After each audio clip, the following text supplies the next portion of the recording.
Bien, entonces,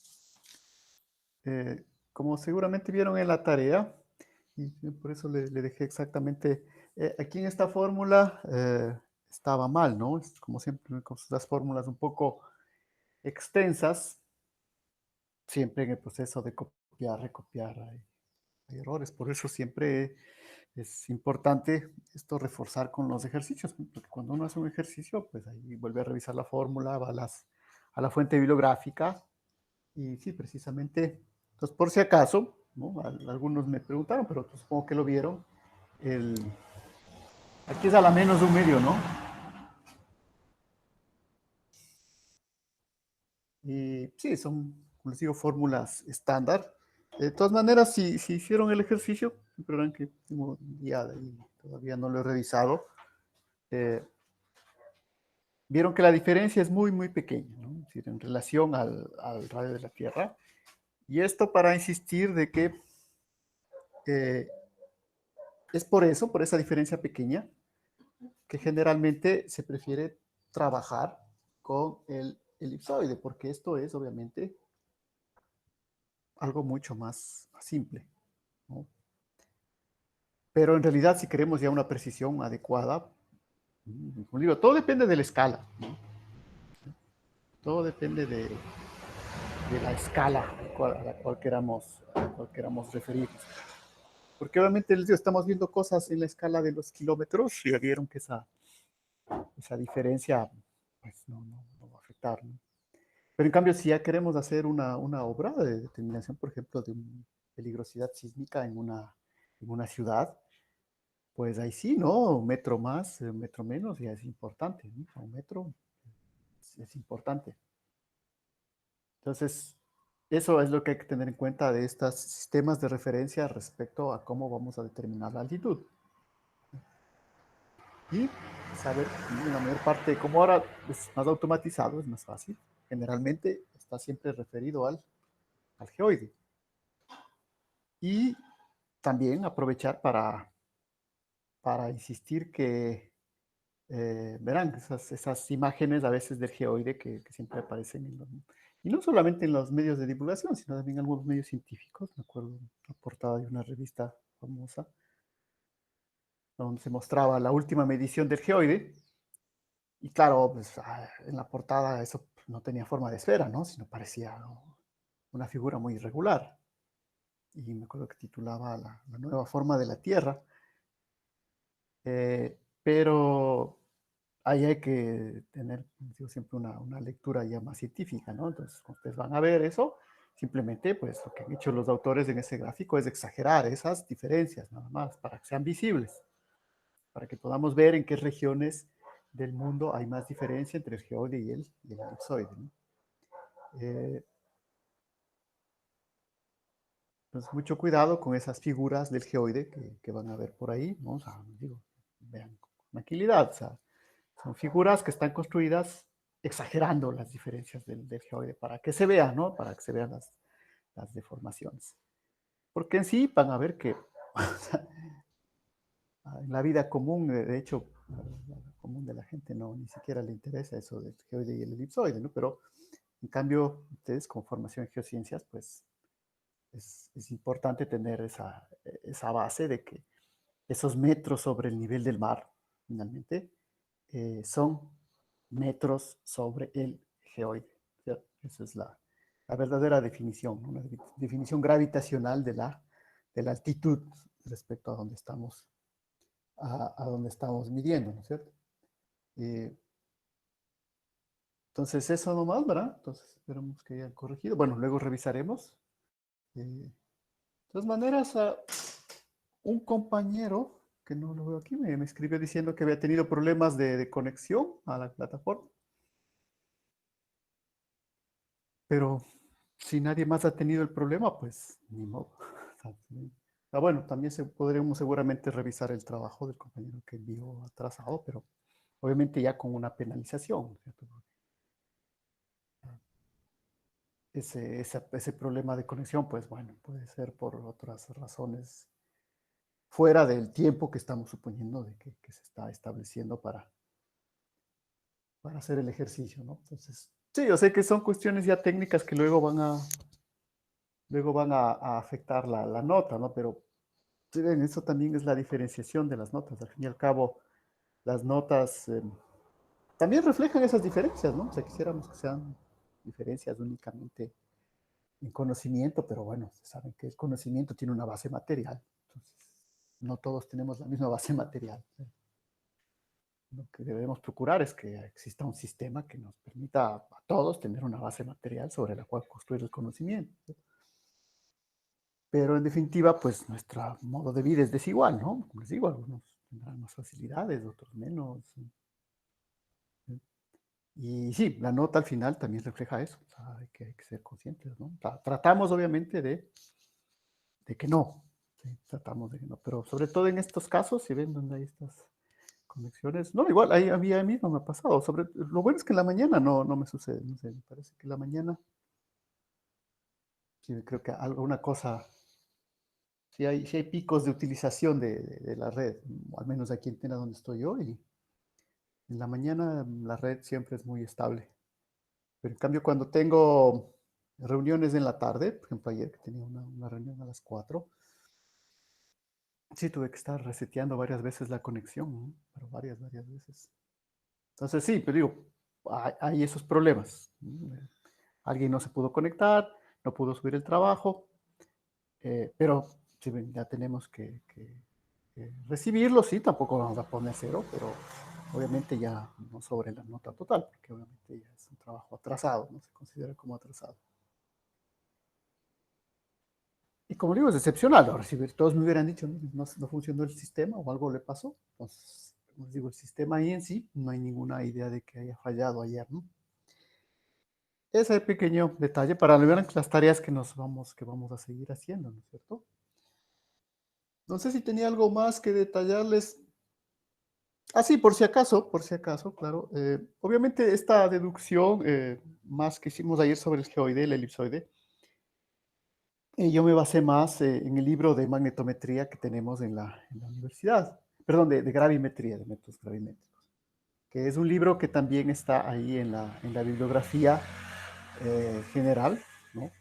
La ventaja, les decía que desde la magnetometría, perdón, la gravimetría, magnetometría, electrometría, para esos tres tenemos libros en español, ¿sí? Por si acaso.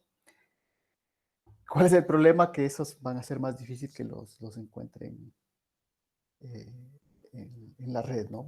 De hecho, yo mismo no los he encontrado porque son ya textos muy específicos, ¿no? Entonces, eh, por eso decía, ¿no? Y para que digamos, en el siguiente semestre creo que debemos plantear de todas maneras la posibilidad de hacer uso de la biblioteca, al menos de los estudiantes, supongo que van a hacer las investigaciones, porque muchos van a necesitar empezar a escribir sus tesis, y para escribir la tesis, pues hay que leer un poco la bibliografía, ¿no? Y muchos de esos libros, bueno, seguramente los podrán encontrar, pero otros como estos tres textos que yo les digo, de hecho, están en la bibliografía, ¿no? Pero de todas maneras vale la pena insistir. eh, Eso me pongo en el sílabo directamente, ¿no es cierto?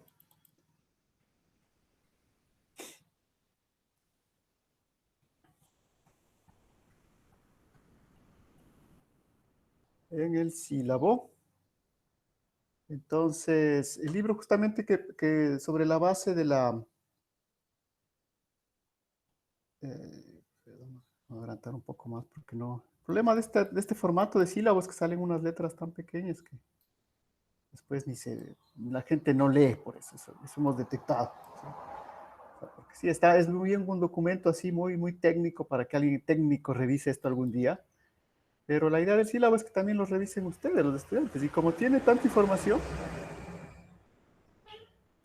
sabemos que la mayor parte no lee, ¿no? Por eso hicimos esas hojas más bien de guías, pero eso es algo que también están arreglando ahora, ¿no? Es otro formato del sílabo, porque, digo, este es un documento técnico, esto es alguien técnico en pedagogía que quiere revisar todos los detalles, va a leer esto, pero la mayor parte de la gente no. Entonces, eh, si ves, el libro es de Mironov, dice Mironov, curso de prospección gravimétrica, ¿no? Hoy que comenzaremos la parte magnética, tenemos este de Logachev y Sájarov, exploración magnética. Y luego para el de eléctrica, exploración eléctrica, tenemos el libro de Jakubowski y Liajo. Como les digo, ¿cuál es la ventaja de esos libros? Es que están en español.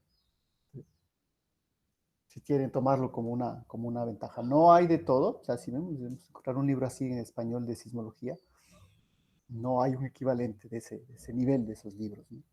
Pero que les había mostrado el equivalente, perdón.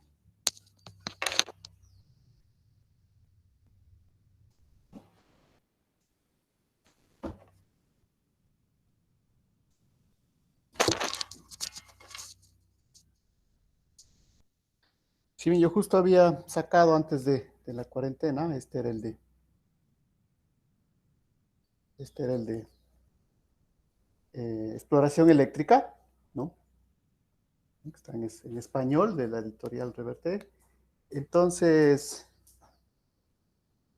sí, en realidad lo había sacado porque estábamos, como siempre, con el deseo de poder adquirir el siguiente equipo de nuestro laboratorio, que sería el equipo de electrometría, ¿no? Entonces, por eso estábamos refiriéndonos un poco sobre las técnicas, etcétera, que se pueden establecer.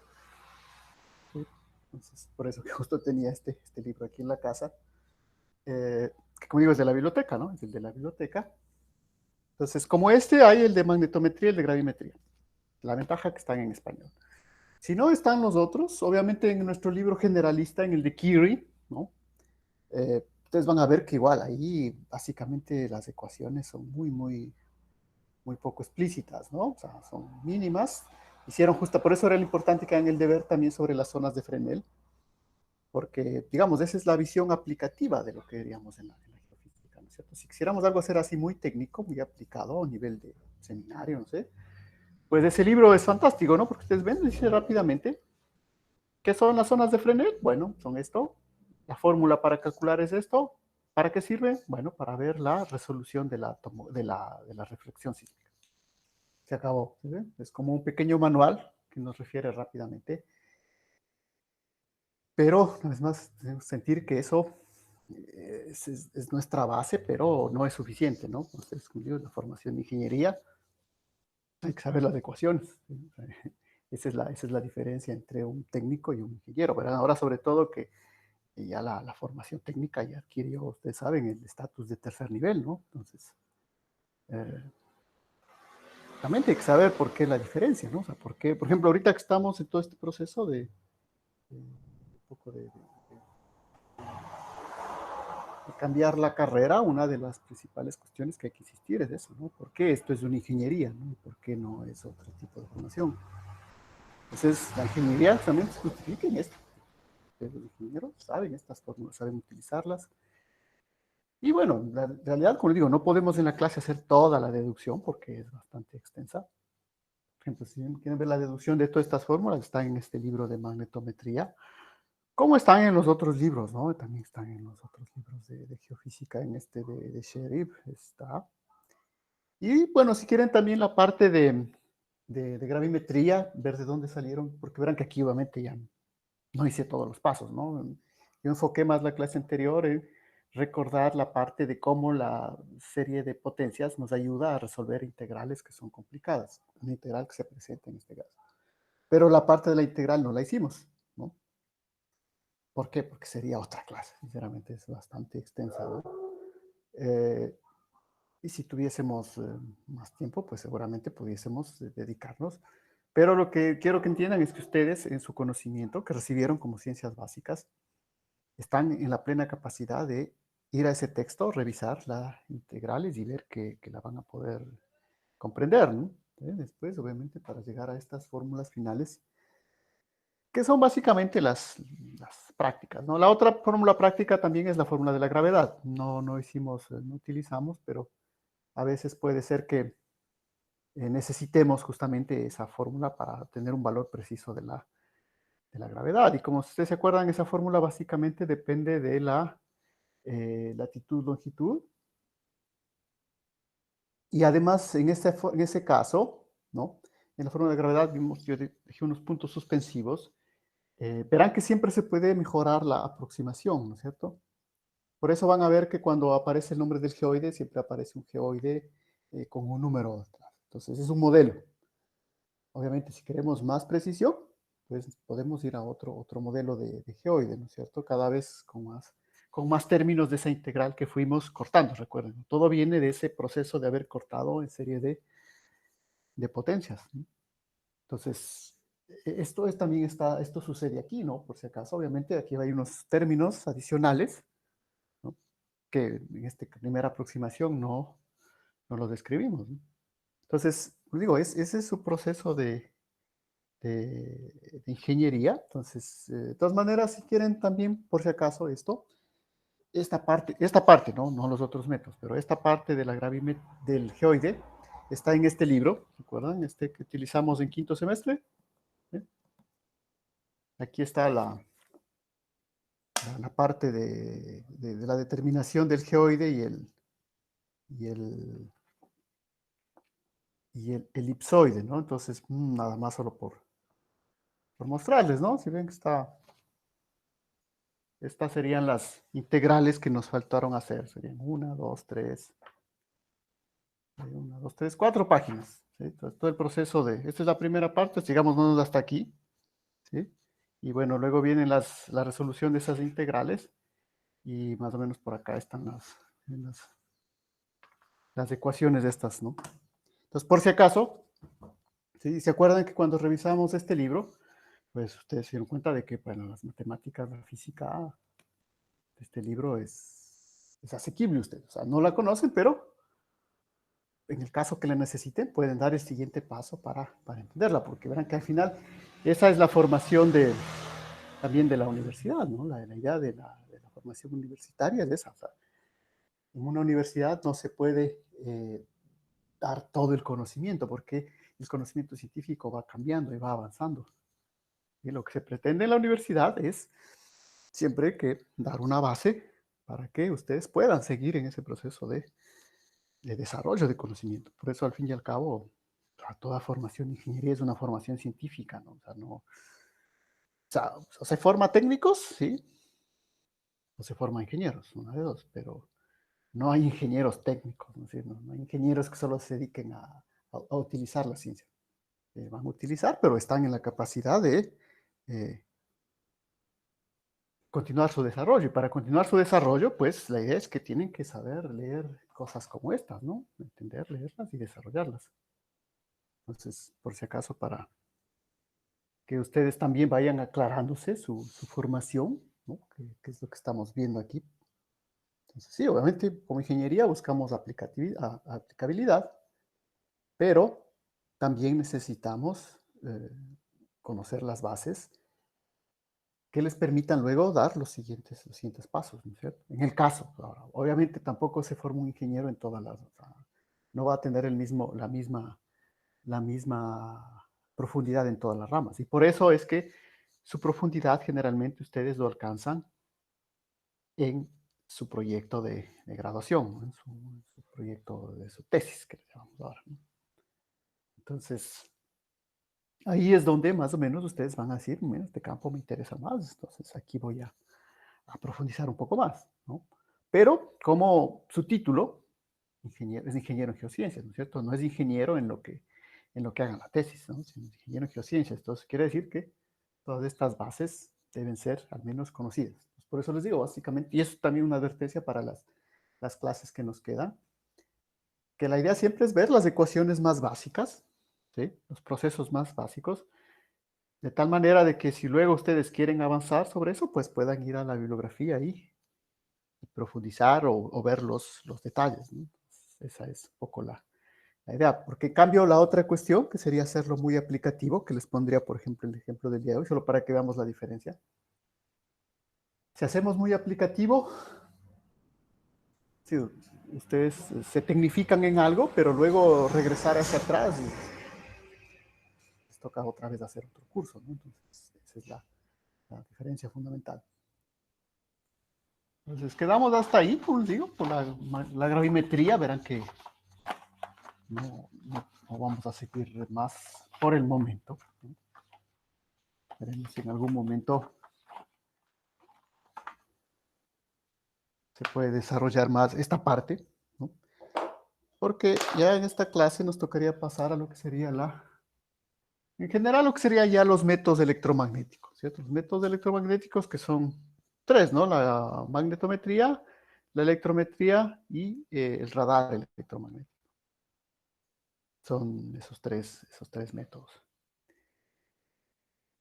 Dentro de eso, entonces, empezamos, no, como digo, me parece más, eh, no sé si más fácil, ¿no? Pero podemos empezar por la magnetometría.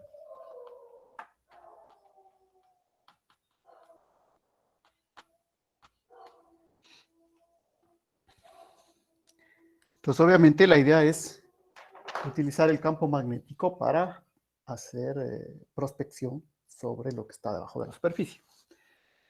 En la gravimetría utilizamos el campo gravitacional, ¿no? ¿Sí? Y en la sismología, bueno, podemos decir que es un campo elástico, pero no se refiere tanto a eso, ¿no? Pero, quisieran verlo también de esa forma de estructura desde la física, ¿no? Entonces, en la magnetometría, ¿sí?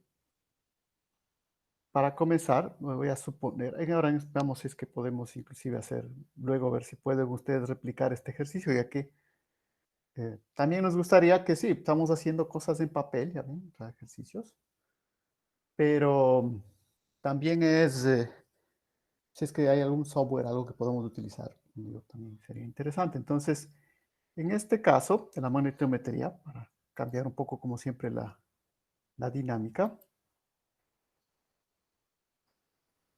yo les voy a presentar en la pantalla. ¿Sí? Supongamos que vamos a cambiar un poco la forma de llevar el curso, para que vean. Entonces, en ese caso,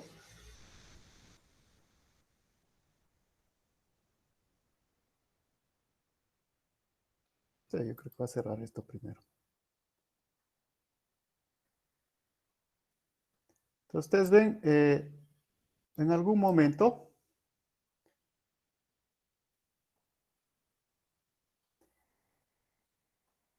tuvimos acceso a este. Entonces, estamos viendo, ¿no? ¿Sí? Por si acaso, ¿no? Sí. Entonces, verán, ¿no? Este Sí, profe. de magnetometría, el software, no el aparato, es el software. ¿Por qué? Pues porque en cierto momento hubo la visita de me parece que era del Instituto Espacial Ecuatoriano, ¿no? Que ya no creo que sea un instituto, pero bueno. Ellos tienen este equipo de magnetometría. Entonces ellos vinieron a hacer una misión magnetométrica en las excavaciones arqueológicas de Quidiquia. Entonces, yo ahí tuvimos un primer acercamiento a esto. Entonces, como les digo, se puede hacer esto de manera muy práctica, ¿no? Es decir, miren, este es el software.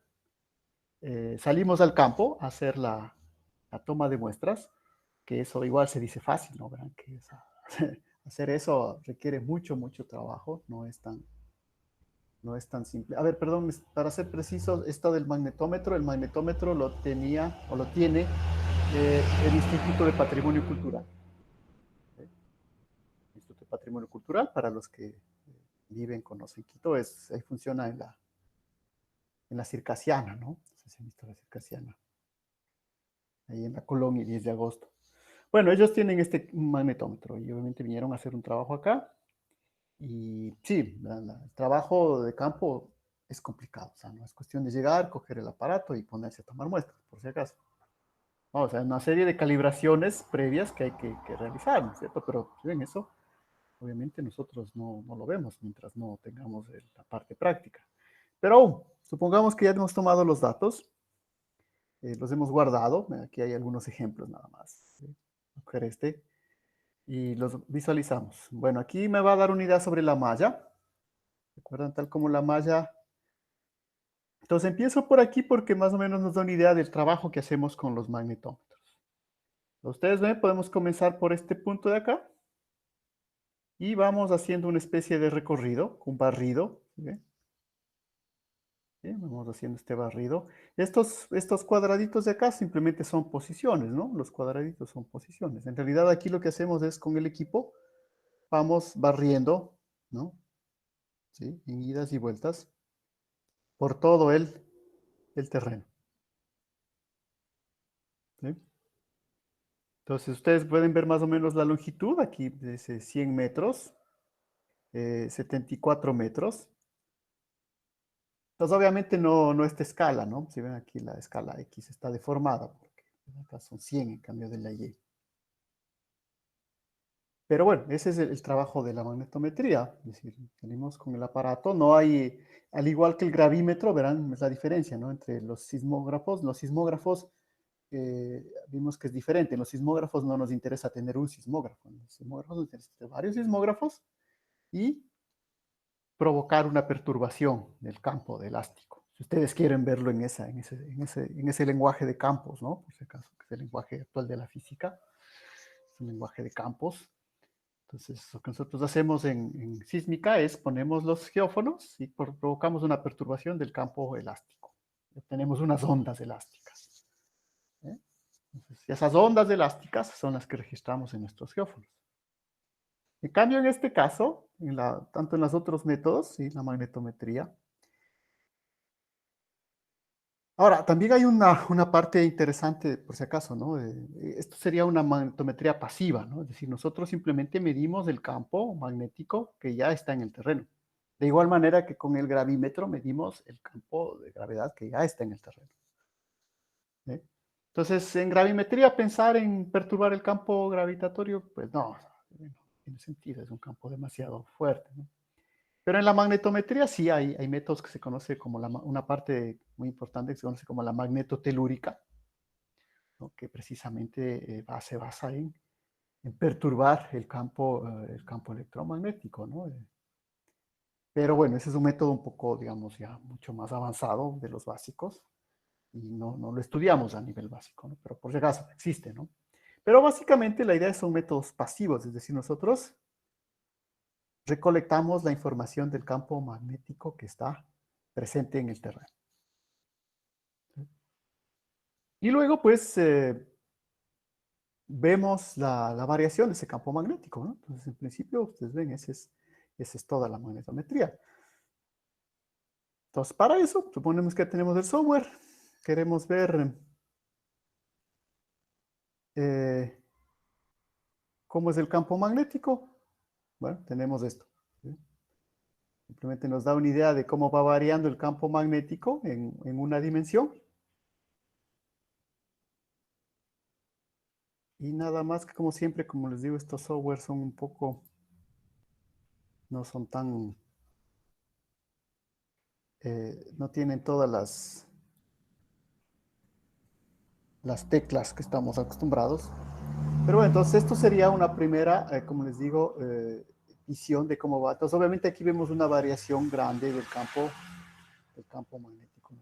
Aquí estamos simplemente viendo las variaciones. Entonces todas estas pequeñas, si ven cambios que hay aquí, acá hay uno enorme, ¿no? Entonces obviamente esto tendríamos que determinar si verdaderamente se corresponde con algo que está ahí, o bueno, es un error del aparato, ¿sí ven?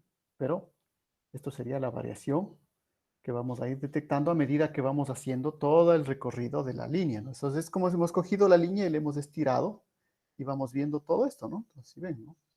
Entonces, cada uno de estos picos que aparece ahí es una perturbación de algo que está en el terreno y está perturbando el campo magnético y lo estamos registrando, ¿no? Eh, Otro campo también, otro punto importante aquí sería entender un poco cómo funciona ese magnetómetro. Desde ya les digo que no es un imán, ¿sí? No es un imán simplemente. Aunque como siempre, ¿no? En el Internet hay personas que se dedican a construir aparatos y inclusive he visto, ¿no? Algunos instrumentos bastante, o sea, experimentales, ¿no? Así que uno puede presentar en una feria, ¿no? Poder hacer medidas precisas con eso, que logran medir las diferencias del campo magnético terrestre, ¿no? Y utilizan imanes, pero para esto, pues obviamente no son imanes, ¿no? Por si acaso, ¿no? La idea es utilizar un fluido específico y utilizar las propiedades de los núcleos de los átomos que están en ese fluido, que por cierto no es un fluido muy complicado, es un hidrocarburo, ¿sí? En realidad aquí se utiliza, en este aparato en el que trajeron acá, utilizan la gasolina esta que sirve para... O sea, no se puede utilizar la gasolina de los autos, ¿no? En última se podría, pero el problema es que esa ponen muchos aditivos, ¿no? Varias cosas que siempre le ponen ahí.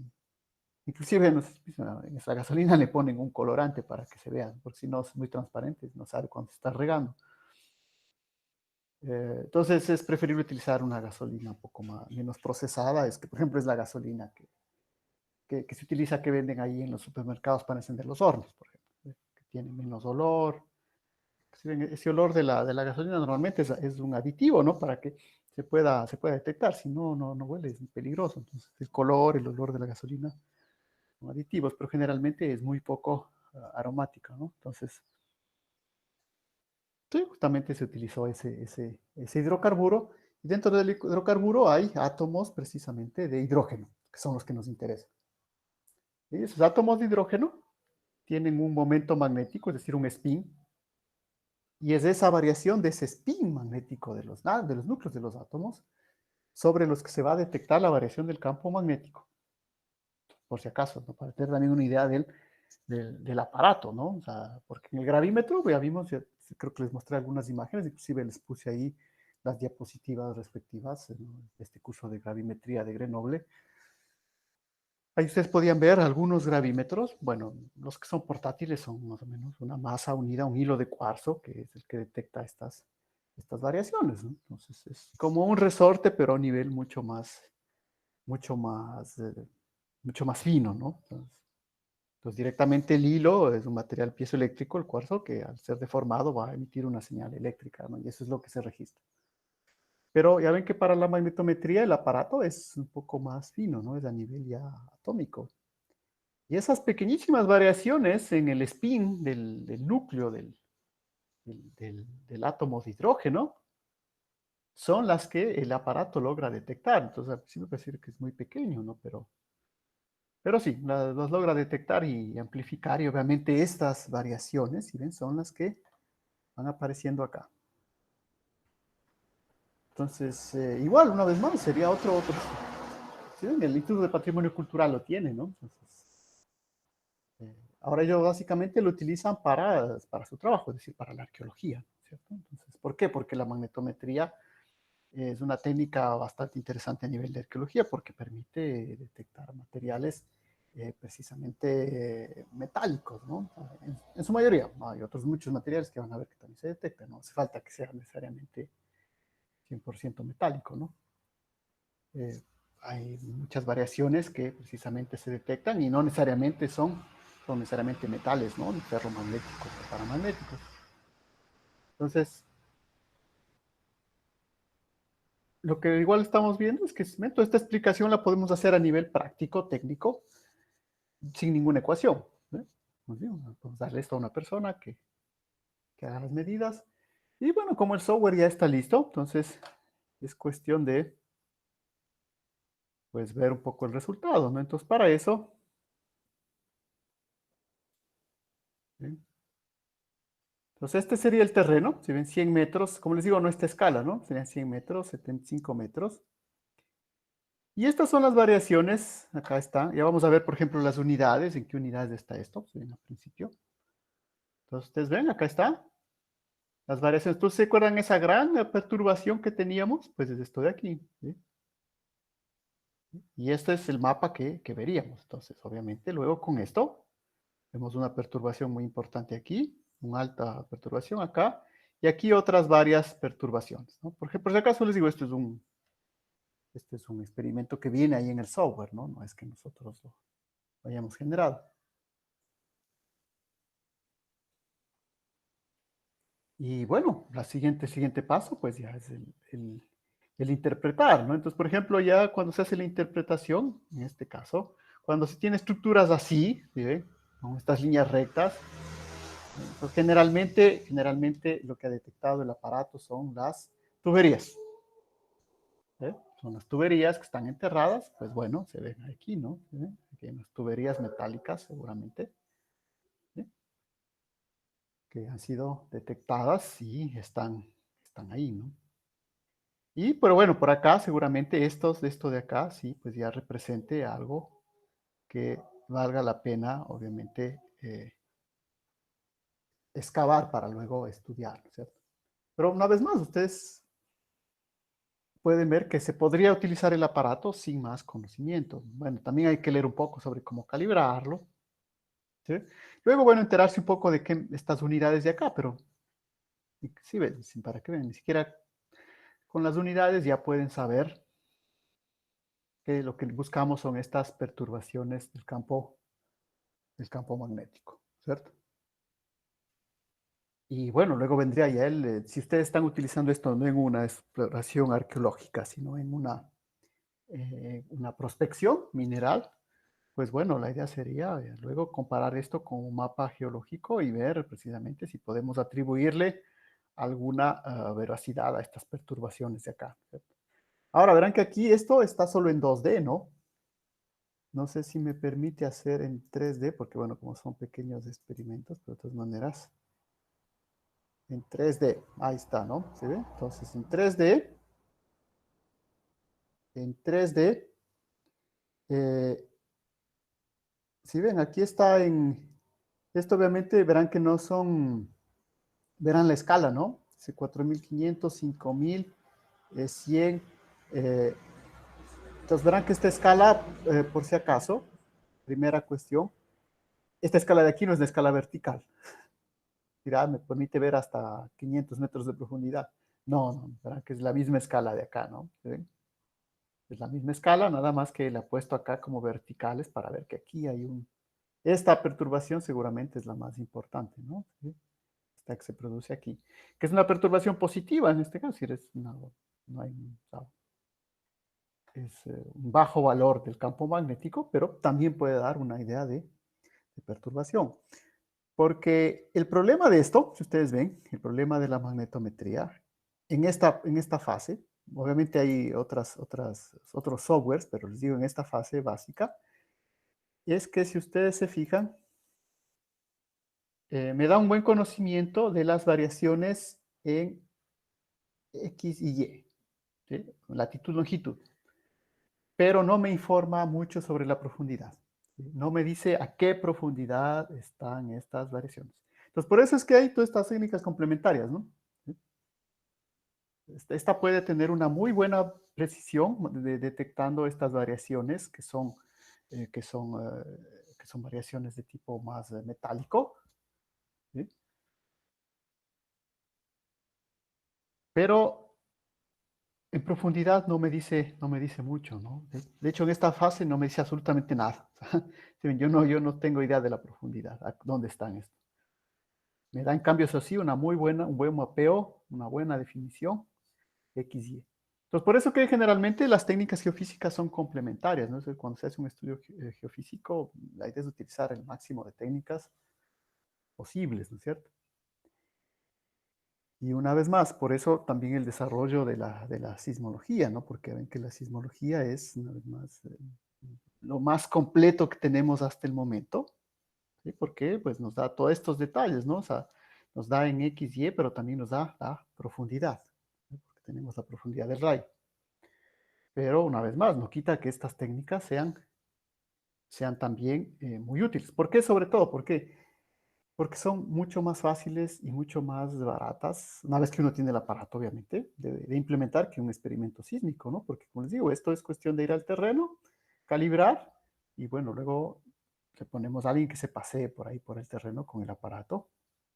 En cambio, para sísmica, si ven, es más complicado, ¿no? Hay que ir, cargar, hay cables, hacer las percusiones, un poco más duro el trabajo. Por si acaso el aparato no, es muy pesado, ¿no? Es un aparato que se lo cuelga en el hombro y con eso se camina por el campo. Entonces, ¿Sí ven?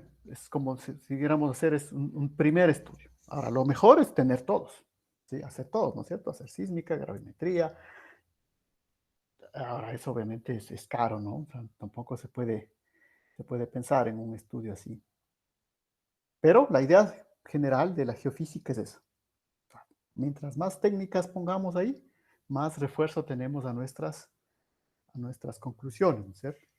Entonces, yo, por ejemplo, que trabajo en la tomografía sísmica, que solamente trabajo con tomografía sísmica, yo debo buscar complementar mis observaciones con algún otro método, ¿no? Entonces, en mi caso, yo trato de complementar eso con mapas geológicos, ¿no es cierto? Es decir, hay gente que ha hecho mapas, visión superficial de lo que sucede y comparar, ¿no? Si los resultados que uno tiene en la sismología calzan con los mapas geológicos para tener un criterio adicional, ¿cierto? Entonces, esa es la idea de estas técnicas, ¿no es cierto? De cómo las podemos implementar o cómo las deberíamos implementar si ya tendríamos todo a disposición, ¿no? Que serían los aparatos. También, como les digo, hay que insistir aquí que la adquisición de estos aparatos, pues obviamente se da en función de también las facilidades que presente el mercado para su adquisición, ¿no? Entonces, por eso, pues digo, hemos pensado que el siguiente aparato que podemos comprar a nivel de carrera es la electrometría, porque ese pues sí se ofrece aquí en el mercado ecuatoriano, ¿no? Magnetómetros todavía no, habría que importarlos, bueno, es un proceso como deben saber más extenso, pero también, ¿no? ¿Sí ven? Digo, por eso les insisto, ya tenemos dos geófonos, mínimamente deberíamos tener un equipo de electrometría, uno de magnetometría, ya tendríamos una muy buena base para seguir trabajando y haciendo proyectos. Por el momento hay que hacer con lo que se tiene, ¿cierto? Entonces verán que les he mostrado, no es que vamos a hacer toda la clase así, ¿no? Simplemente yo les he mostrado cómo sería una clase en la cual simplemente haríamos esto desde el punto de vista técnico. Ahora no he escrito una sola ecuación. Y decir, bueno, si en realidad no hace falta escribir ecuaciones. Bueno, podemos escribir una, al menos alguna, ¿no? Pero una vez más, esto sería una visión técnica del asunto. Por si acaso, y eso es lo que queremos hacer para también variar un poco las tareas que están haciendo. La idea yo creo que sería al menos tratar de ver si es que eh, se puede acceder a este software, ¿no? Entonces, obviamente verán que este software, por si acaso, es de la misma, vamos aquí mismo, ¿no? Es el help,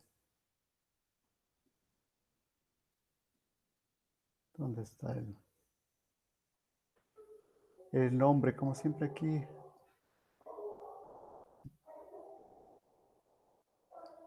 About Map. Sí, entonces si ven, nomás Map, versión bla bla 2017,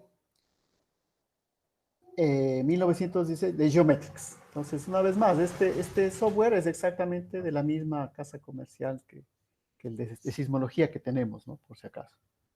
Pero, eh, yo les digo, esta es una versión de prueba, ¿no? Que es lo que yo les voy a mostrar nada más, que sería interesante también hacer esa como ejercicio. Verán, o sea, no, la idea aquí es que también, o sea, hay un montón de softwares que se pueden encontrar. Entonces, en este caso de los softwares de magnetometría, son un poco más asequibles, ¿no? Que los otros softwares de sísmica, por ejemplo, que uno puede utilizar. Entonces, si nos vamos a la página de Geometrics,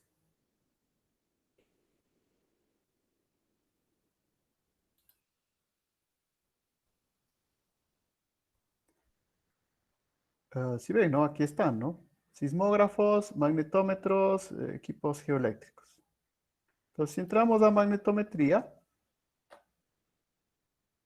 pues más o menos, bueno, este es un magnetómetro marino, ¿no? Para ir por estos son magnetómetros pequeños, bueno, más o menos así es el equipo que tienen en el, sí, este, como dice, ¿no? Este es de minería, ¿no? Por si acaso, es para minería. Es más o menos esto, ¿no? ¿Se ve? Es una especie este tubo de acá, por si acaso, no es una antena, ¿no? Bueno, Sí tiene una parte de antena, porque obviamente la idea es también tener una lectura del GPS, porque si ven que para hacer ese mapeo de esas curvas hay que tener una buena lectura del GPS. Entonces, una parte es para la antena del GPS, pero la otra también es, hay un tubo aquí donde está el fluido, ¿no? Entonces, obviamente esta es otra tecnología, ¿no? Vapor de cesio, un poco más caro. Pero más o menos, bueno, son magnetómetros aeroportados, aerotransportados, que también es otra técnica que a partir del desarrollo de los drones se está estableciendo bastante. Eh, la idea es poner esto por ejemplo, algo que lo utilizan mucho es para encontrar los oleoductos enterrados. Ahora ustedes, aquí donde hay oleoductos enterrados, verán que aquí ha habido ya mucha explotación petrolera y en algunos casos las compañías han perdido ya la traza de por dónde iban algunas tuberías. Entonces, uno de los trabajos precisamente de la magnetometría aerotransportada con drones es mapear el terreno y eso indica muy rápidamente dónde están estas tuberías, ¿no? ¿Sí? De hecho, por si acaso, ese es el ejemplo que les estoy mostrando acá, ¿no? ¿Sí ve? ¿Sí? Estas tuberías que se ven, o sea, este ejemplo que se ha hecho aquí es precisamente para eso, para buscar tuberías enterradas de petróleo, ¿no? Entonces, en realidad aquí lo que les interesaba era encontrar esto, ¿no? ¿Dónde estaban esto? Para luego, obviamente, si ven el proceso que nos debe interesar a nosotros, ¿no? O sea, por una parte tenemos el proceso de explotación de los recursos naturales, pero por otra tenemos tanto la remediación, entonces seguramente hay un montón de tuberías por ahí que debemos sacar, ¿no? Volver a extraer, algunas compañías las dejaron ahí. Entonces, por ejemplo, este es una de las utilizaciones y este no es el caso, ¿no? Pero la mayor parte en esto es bastante más fácil ahora poner un magnetómetro en un dron y pasearlo por el terreno, ¿no? Sobre todo si es un terreno bastante boscoso como el nuestro, ¿no? De selva. Entonces, esa es una de las aplicaciones directas. Y bueno, aquí lo que podríamos ver, como siempre, es tratar de avanzar un poco en lo que sería el, el software que acompaña a estas.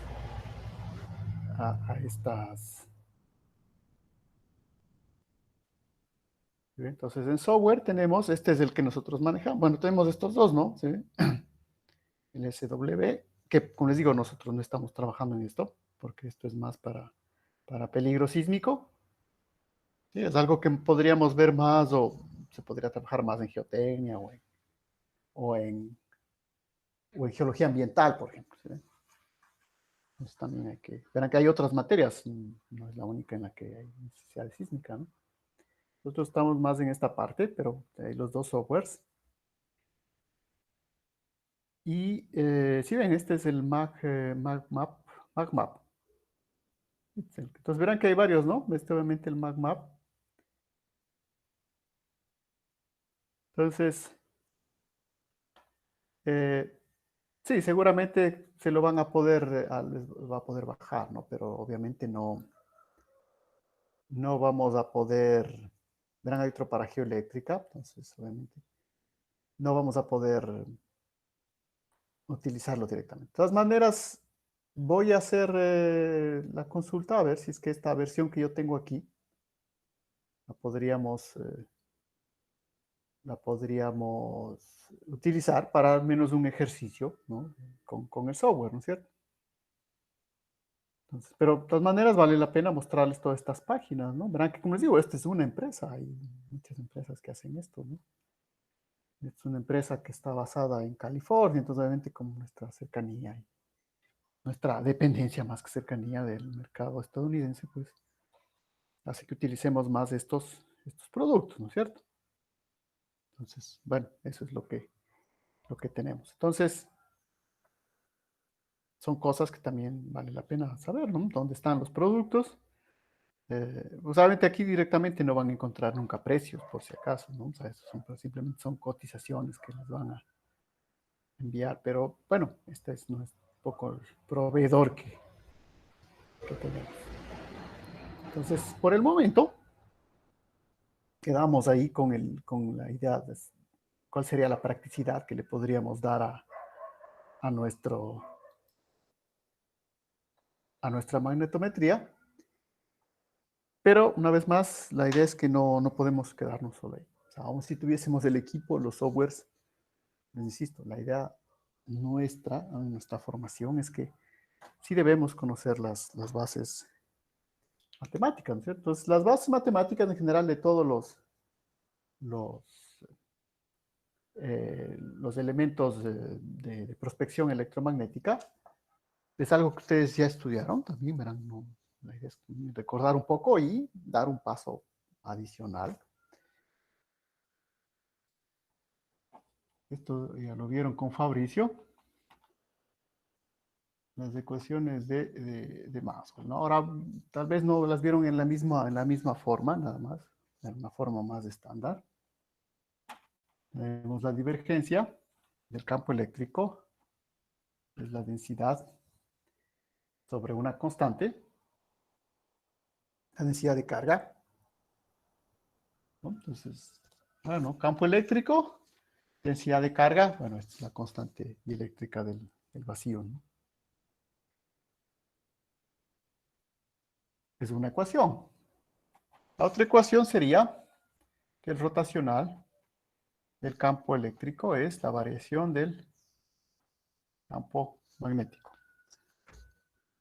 Entonces verán que estos campos que aparecen aquí las vamos a utilizar en las técnicas que nos quedan por estudiar, ¿no? Entonces por eso que empiezo recordando un poco las ecuaciones de la base, ¿no? Como escribimos la ecuación en graviometría no era mucho problema porque ahí la ecuación de base era la ley de Newton, ¿cierto? La atracción entre los cuerpos, es una ecuación. En cambio en el electromagnetismo tenemos estas tres. Por si acaso verán que la idea aquí es, sí, bueno, ¿y de dónde salieron estas ecuaciones de Maxwell? Bueno, pues aquí la idea es, verán que esto es una teoría, es decir, generalmente cuando uno estudia esto, uno va mostrando cómo a través de experimentos se fueron deduciendo esas ecuaciones, ¿no? Pero de la misma manera, en una teoría diría que nosotros postulamos estas ecuaciones y estudiamos los fenómenos electromagnéticos, ¿no? Entonces, una vez más, es el proceso de la ciencia, ¿no? No es que fue primero, que primero las ecuaciones de Maxwell y luego se inventaron los experimentos. No, al contrario, primero había muchos experimentos y lo que hizo Maxwell fue dar una estructura teórica sólida. Todo se resume en estas cuatro ecuaciones.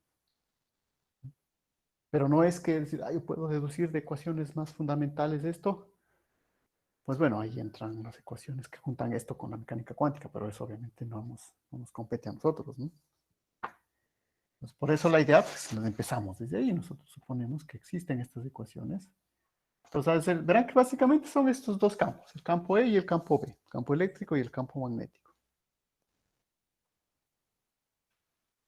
Ahora, la divergencia del campo magnético, verán que estoy insistiendo que son campos vectoriales, es igual a cero. De hecho, esta es la que va a establecer lo que hagamos en nuestra magnetometría, en esta primera técnica. En las otras ya veremos qué aparece. Pero, por ejemplo, esta, ¿sí ve? Es magnetometría, por si acaso, ¿no? Es la T, ¿no? Hay una duda. Esta es la T.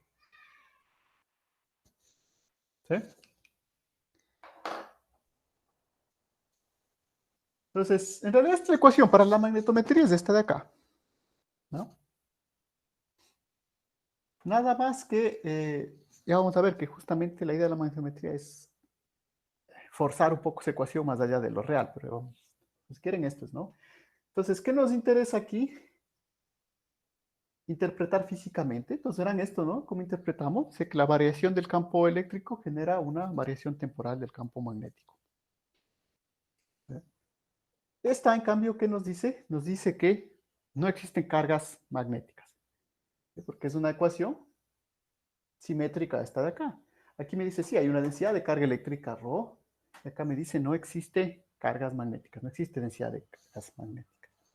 Ya vamos a ver que nosotros vamos a empezar negando esa ecuación, de hecho. Vamos a ver las formas a veces de avanzar en la ciencia. Pero en principio podemos decir que no existen cargas magnéticas, ¿no? Si no existen monopolos, ¿no? Por si acaso, no hay un monopolo magnético, es lo que me dice esta ecuación. Y la última, la que ya en cambio establece la relación con la velocidad de las ondas, C, el rotacional, ¿no? Y que me dice qué cosa, que yo tengo una corriente más la variación del campo eléctrico. Entonces, obviamente, esta que me dice, esta es J, la corriente eléctrica, ¿no? La J. Y me dice que si yo aplico un rotacional a un campo magnético, voy a obtener una corriente eléctrica y una variación temporal del campo eléctrico. Y bueno, todo el electromagnetismo estaría resumido en esas 4 ecuaciones de ahí. No necesitamos más. De todas maneras, no son suficientes, ¿no? Es decir, escribir desde ahí podemos deducir todo el resto, pero eso tampoco estamos haciendo un curso de electromagnetismo, ¿no?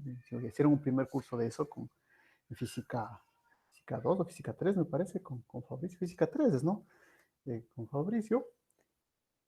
No vamos a repetir ese curso aquí, simplemente estamos refrescando esos conocimientos previos, ¿no? Ese es el otro objetivo de la formación que estamos haciendo, ¿no? O sea, nos hubiese gustado inmediatamente después del curso que hicieron en tercero, ver esta materia para que todos los conocimientos estén claros de ahí, pero no puede ser todo así, ¿no? Entonces, ahora es donde vamos a utilizar esos conocimientos, ¿no?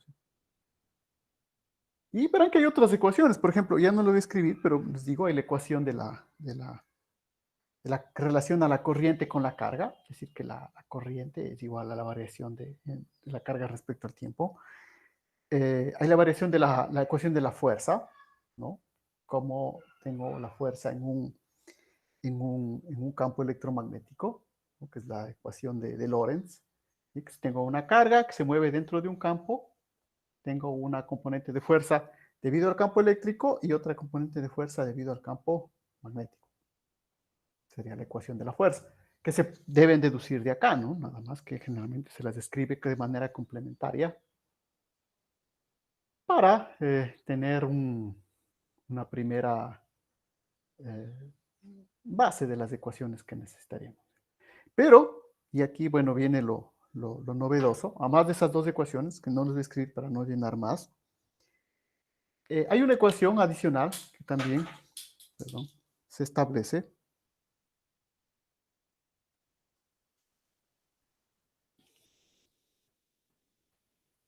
Así que en realidad es una ecuación previa a las ecuaciones de Maxwell, la que vamos a escribir.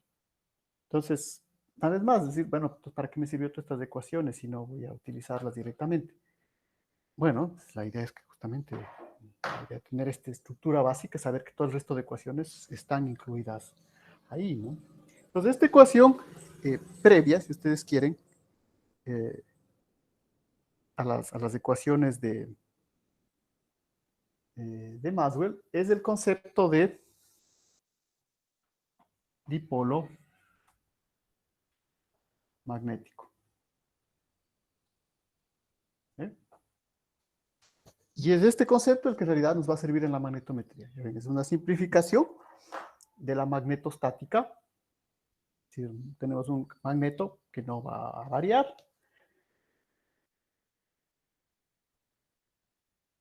Y esa ecuación es la que en sí nos va a ser útil, ¿no? Entonces, esta ecuación en realidad me hablaba de una fuerza. La fuerza entre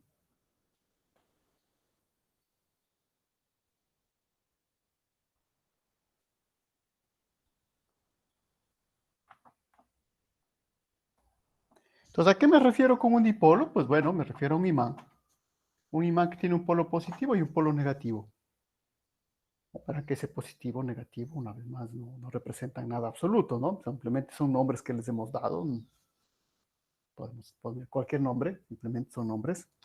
Entonces, esta fuerza entre 2 dipolos se puede expresar como, en forma vectorial, en función de unas constantes, u sub 0 sobre 4pi, como el producto de los 2 dipolos, M1 y M2. Entonces, llamémosle a este dipolo M, dipolo magnético, ¿no? Entonces, el producto de 2 dipolos sobre la distancia de los dipolos al cuadrado. Y aquí obviamente me falta un poco más, porque se parece a la fórmula de la gravitación, pero falta, bueno, esta sería la dirección, la dirección, el unitario de la dirección, pero aquí hay una constante más, es la constante de magnetización relativa, ¿no? Entonces hay mucho cuidado con todas esas U, este es un vector, ¿verdad? Es un vector director, pero tengo esta constante U sub 0, que es la permeabilidad, y esta es la permeabilidad, esta es la permeabilidad del vacío, esta es la permeabilidad del medio, ¿no? Entonces, por cuestiones históricas, obviamente que aparece con un 4pi, ¿no? No tiene ninguna significación adicional. Igual, esta ecuación no la vamos a utilizar directamente, pero es para recordarnos que la estructura es bastante similar a un campo de gravitación, ¿no? Es decir, dos masas a distancia al cuadrado, una constante. Y bueno, esta es la dirección nada más, ¿no? Y aquí sí es mucho más importante, porque aquí si vean la directividad entre los dipolos es más precisa, ¿no? Porque no es como en la gravitación. La gravitación, ustedes quieren hacer la analogía, es como un monopolo, ¿no? Hay una sola atractividad de la gravitación. En cambio acá no, ¿no? ¿Verdad? Casi hablando de un dipolo. Pero cumple esta misma ecuación. Que obviamente, como les digo, está incluida en estas ecuaciones. Entonces, su primer trabajo, por ejemplo, sería deducir esta ecuación de la fuerza dipolar, ¿no? A partir de estas ecuaciones. Que históricamente les digo fue al revés. Históricamente primero se hicieron medidas, se estableció esta ecuación y luego vino Maxwell y obviamente puso eso en orden de estas ecuaciones de acá. Entonces podríamos tomarnos más tiempo si estuviésemos más en un curso de teoría electromagnética, ¿no? Que no es nuestro caso, pero como digo, como formación debemos tener eso presente, ¿no? Todas esas estructuras están conectadas teóricamente, teórica y experimentalmente. No es que son ecuaciones por aquí sueltas que uno va aprendiendo en la vida de ingeniería, ¿no? Tengo la ecuación por acá, la ecuación por acá. No, todo eso hay unas teorías básicas, fundamentales. En el caso del electromagnetismo, pues bueno, las ecuaciones de Maxwell, ¿no es cierto? Y el siguiente paso, obviamente, es juntar estas ecuaciones con las ecuaciones de las otras interacciones fundamentales. Eso obviamente, pues a un nivel de ingeniería no nos interesa, pero, como les digo, como cultura del conocimiento de la ciencia, siempre es importante tener esos detalles claros, ¿no? Dentro de la formación de un ingeniero, ¿cierto?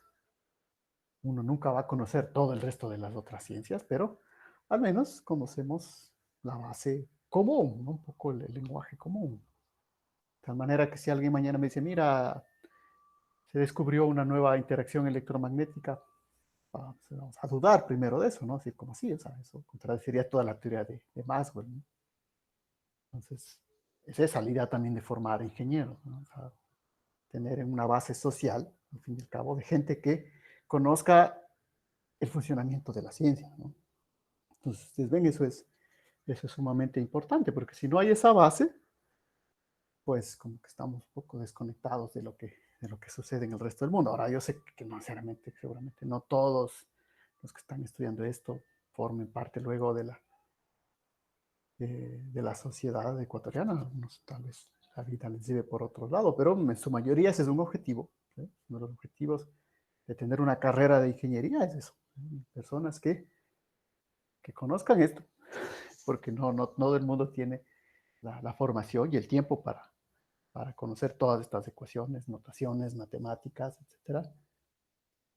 Y como les digo, entender de que es, la técnica no son ecuaciones sueltas por aquí y por allá, ¿no? Sino que hay unas teorías básicas, fundamentales, que nos sirven para explicar el resto de fenómenos. Entonces, una de las teorías fundamentales es esta, las ecuaciones de Maxwell, ¿cierto? Sobre las cuales se han experimentado, medido, remedido, y siempre funcionan. Hasta ahora no nos hemos encontrado un caso en donde no funcionen, ¿no? Y cuando ha habido ideas de que no funciona, pues se ha encontrado eso que obviamente nos lleva a interacciones con otro tipo de, de fenómenos, ¿no? Que pero serían ya más nivel de micropartículas donde entran las otras interacciones. Y obviamente lo que no hemos conseguido todavía en el mundo de la ciencia es juntar estas ecuaciones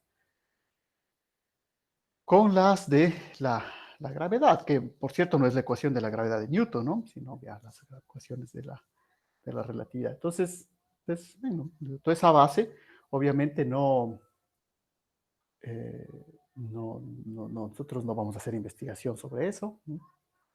Pero una vez más, es importante que ese lenguaje y ese conocimiento esté en el tejido social de alguna manera. Alguien lo debe, alguien lo debe conocer, ¿sí ven? Y quienes empiezan conociendo esto son los estudiantes de ingeniería, ¿no? Luego los profesionales. ¿Sí? Por ejemplo, muchas cosas que han sucedido en esta pandemia nos ha llevado a conocer un montón de cosas médicas que yo igual, yo no tenía claro, ¿no? Solamente tenía un poco idea, ¿no? De cómo son los virus, las epidemias, pero yo nunca he estudiado eso, en realidad ni siquiera me ha interesado, por lo más mínimo. Pero entonces uno, pues, ¿qué hace cuando tiene dudas? Pues recurre justamente a una opinión informada. Entonces, vamos a estudiar, mira que hay estos investigadores que han hecho investigación en medicina, por lo tanto voy a informar, a saber qué es lo que dice, ¿no? Cuál es su apreciación de lo que está sucediendo. Entonces, lo mismo de acá, ¿no? Sí, ese es en el caso de la medicina, pero en el caso de la ingeniería, como les digo, son ustedes los que tienen que ser, al fin y al cabo, los que al menos sepan descifrar, porque si ven eso le ponen a una persona que no ha estudiado hasta aquí, es lo mismo que ponerle jeroglíficos, ¿no? No va a entender. Pero justamente ustedes tienen la capacidad de eso, de descifrar eso que quiere decir ahí, ¿no? El rotacional. Entonces, es también parte, como les digo, básica de la utilidad social de estudiar esto, ¿no? O sea, otra cosa también sería la práctica directa, pero también la utilidad social es eso, conocer esto, si no, ¿quién va a saber? ¿Sí? ¿Sí? ¿No? Entonces, eso también tomen en cuenta en función de, de cuántas ecuaciones necesitamos conocer, ¿sí? Hasta dónde, hasta qué profundidad necesitamos llegar en nuestras. Aquí, como les digo, nos sentiríamos más que halagados si es que al final de su vida ingenieril ustedes se acuerdan de estas notaciones, ¿sí? Que esto es el rotacional, que esto es una divergencia, que era la divergencia, la derivada temporal, ¿sí? Que expresan esas cuatro ecuaciones de ahí, ¿sí?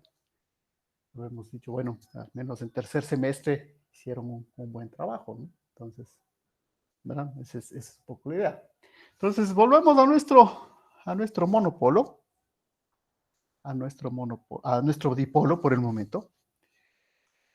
Ahora, hay unas constantes de este U sub 0, este U sub R, obviamente son constantes de permeabilidad, porque el campo atraviesa medios.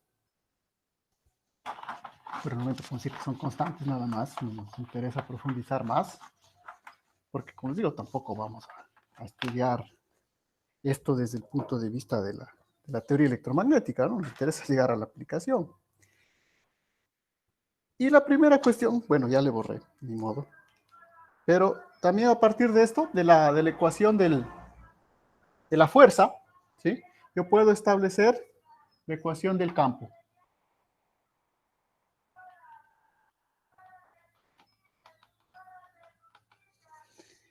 Que puedo, obviamente también el campo es un vector. Voy a escribir solo el módulo. Entonces, ¿no? Aquí ya cambiamos igual de alguna anotación. Hace un rato verán que ponía la flechita. Estamos sacando el módulo, le voy a poner sin la flechita. ¿Cómo obtengo el campo? Entonces, recuerdan, es como similar al campo gravitacional. Yo tenía una constante acá adelante de la fuerza. Voy a poner todo esto acá adelante. Tengo un monopolo. Entonces, si ven, he dividido todo esto para el monopolo de prueba, que puede ser el M1, M2. Entonces, este sería el campo magnético generado por un monopolo, por un dipolo M. Estoy adelantándome al concepto del monopolo, que es el que va a aparecer después.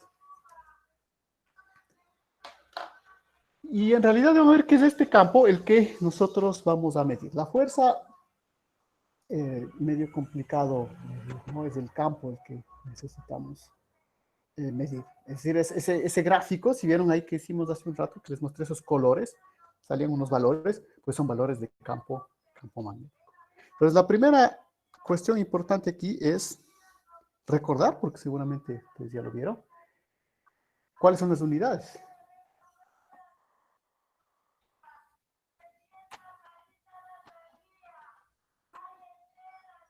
tengo en el sistema internacional, son los Teslas.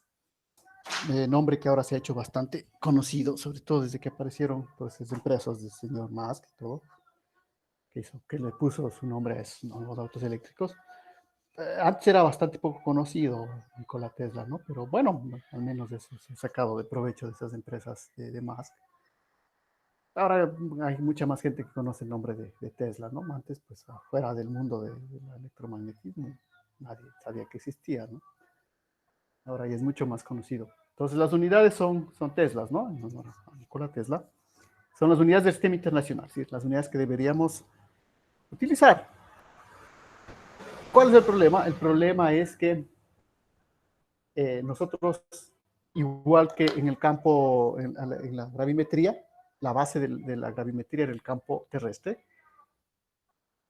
En la magnetometría también tenemos una base, que es el campo magnético terrestre.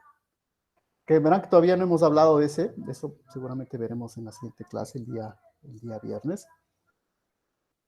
Pero eso nos dice que el orden de las medidas que vamos a hacer está en función del valor de ese campo. Entonces, no sé si tienen una idea más o menos en Teslas cuánto es el campo magnético que hace mover la aguja de la brújula.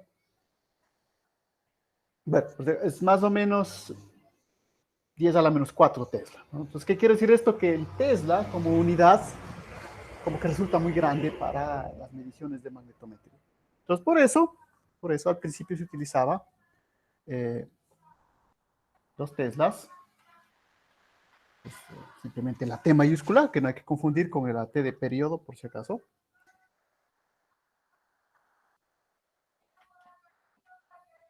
Es por eso que al principio se utilizaba otra unidad, los Gauss. Y en muchos aparatos todavía van a ver en Gauss. Esta es una unidad mucho más pequeña, de tal manera que un Gauss es 10 a la menos 4 Tesla. Y si ven por qué, porque obviamente Gauss, además de Carl Friedrich Gauss, además de ser un gran matemático, también hacía experimentos de física, ¿verdad? De hecho, Gauss, de hecho, encontró una de las ecuaciones que llamamos ecuaciones de Maxwell. Entonces, ¿cómo hacía él? Utilizaba una brújula, ¿no? Entonces, es por eso esta equivalencia. 10 a la menos 4 Tesla es el orden del campo magnético terrestre. ¿Por qué? Porque Gauss utilizaba una brújula y eso se mueve con el campo magnético. Entonces, por ese caso, tenemos el Gauss. De todas maneras, ya tampoco es muy usada y de hecho se prefiere desecharla, pero igual van a encontrar ejercicios, aparatos que tienen una escala de Gauss. De Tesla es muy poco, porque es una escala muy grande. La que se prefiere en realidad es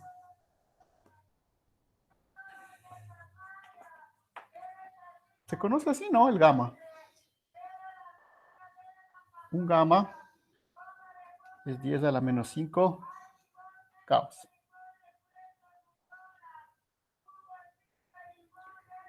Lo mismo, un gamma, rápidamente con una transformación, es 10 a la menos 9 Teslas. Y es la que se prefiere, ¿por qué? Porque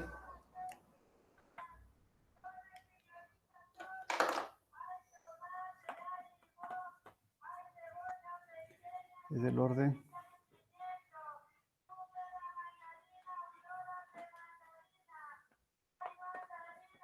de experimentos de magnetometría terrestre.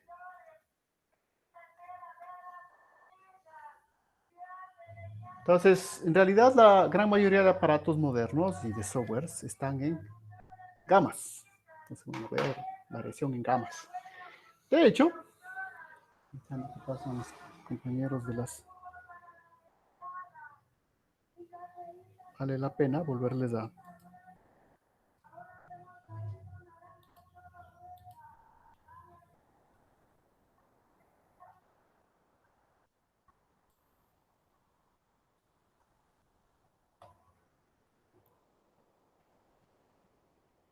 Entonces, si ven estos valores de acá, 5000, 4000, bueno, ese es el campo en gamas, ¿no? En 5000 gamas. De tal manera que si ustedes quieren transformar a teslas, ¿sí ve? Tienen que recorrer 9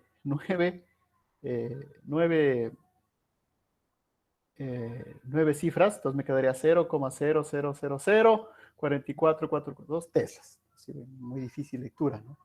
Si quisiéramos transformar a Gauss, nos quedaría 0,042. ¿Sí ven? Muy difícil de leer, ¿no? Entonces, por eso que se ha establecido que la unidad son los gamas. Entonces, ustedes ven las variaciones son en gamas, ¿no? Pero ustedes ven, si los relacionamos con teslas, ¿eh? Y mismo si lo relacionamos con el campo magnético terrestre, ¿sí? Que es 10 a la menos 4 teslas, entonces tendríamos que las variaciones que obtenemos en un experimento de, de geomagnetismo, de medición geomagnética, están en el orden de las décimas de variaciones o centésimas de variaciones del campo magnético terrestre, ¿no? Entonces, lo interesante es la precisión de los aparatos que tenemos actualmente que nos permiten detectar esos cambios, ¿no? Porque, sí, pues digo, hay varios experimentos interesantes, son bastante interesantes, que construyen magnetómetros para medir el campo magnético terrestre, ¿no? Caseramente con imanes. Vamos a ver que esa variación, al ser tan pequeña, no es tan evidente de ponerla en evidencia, o sea, de mostrarla experimentalmente, ¿no?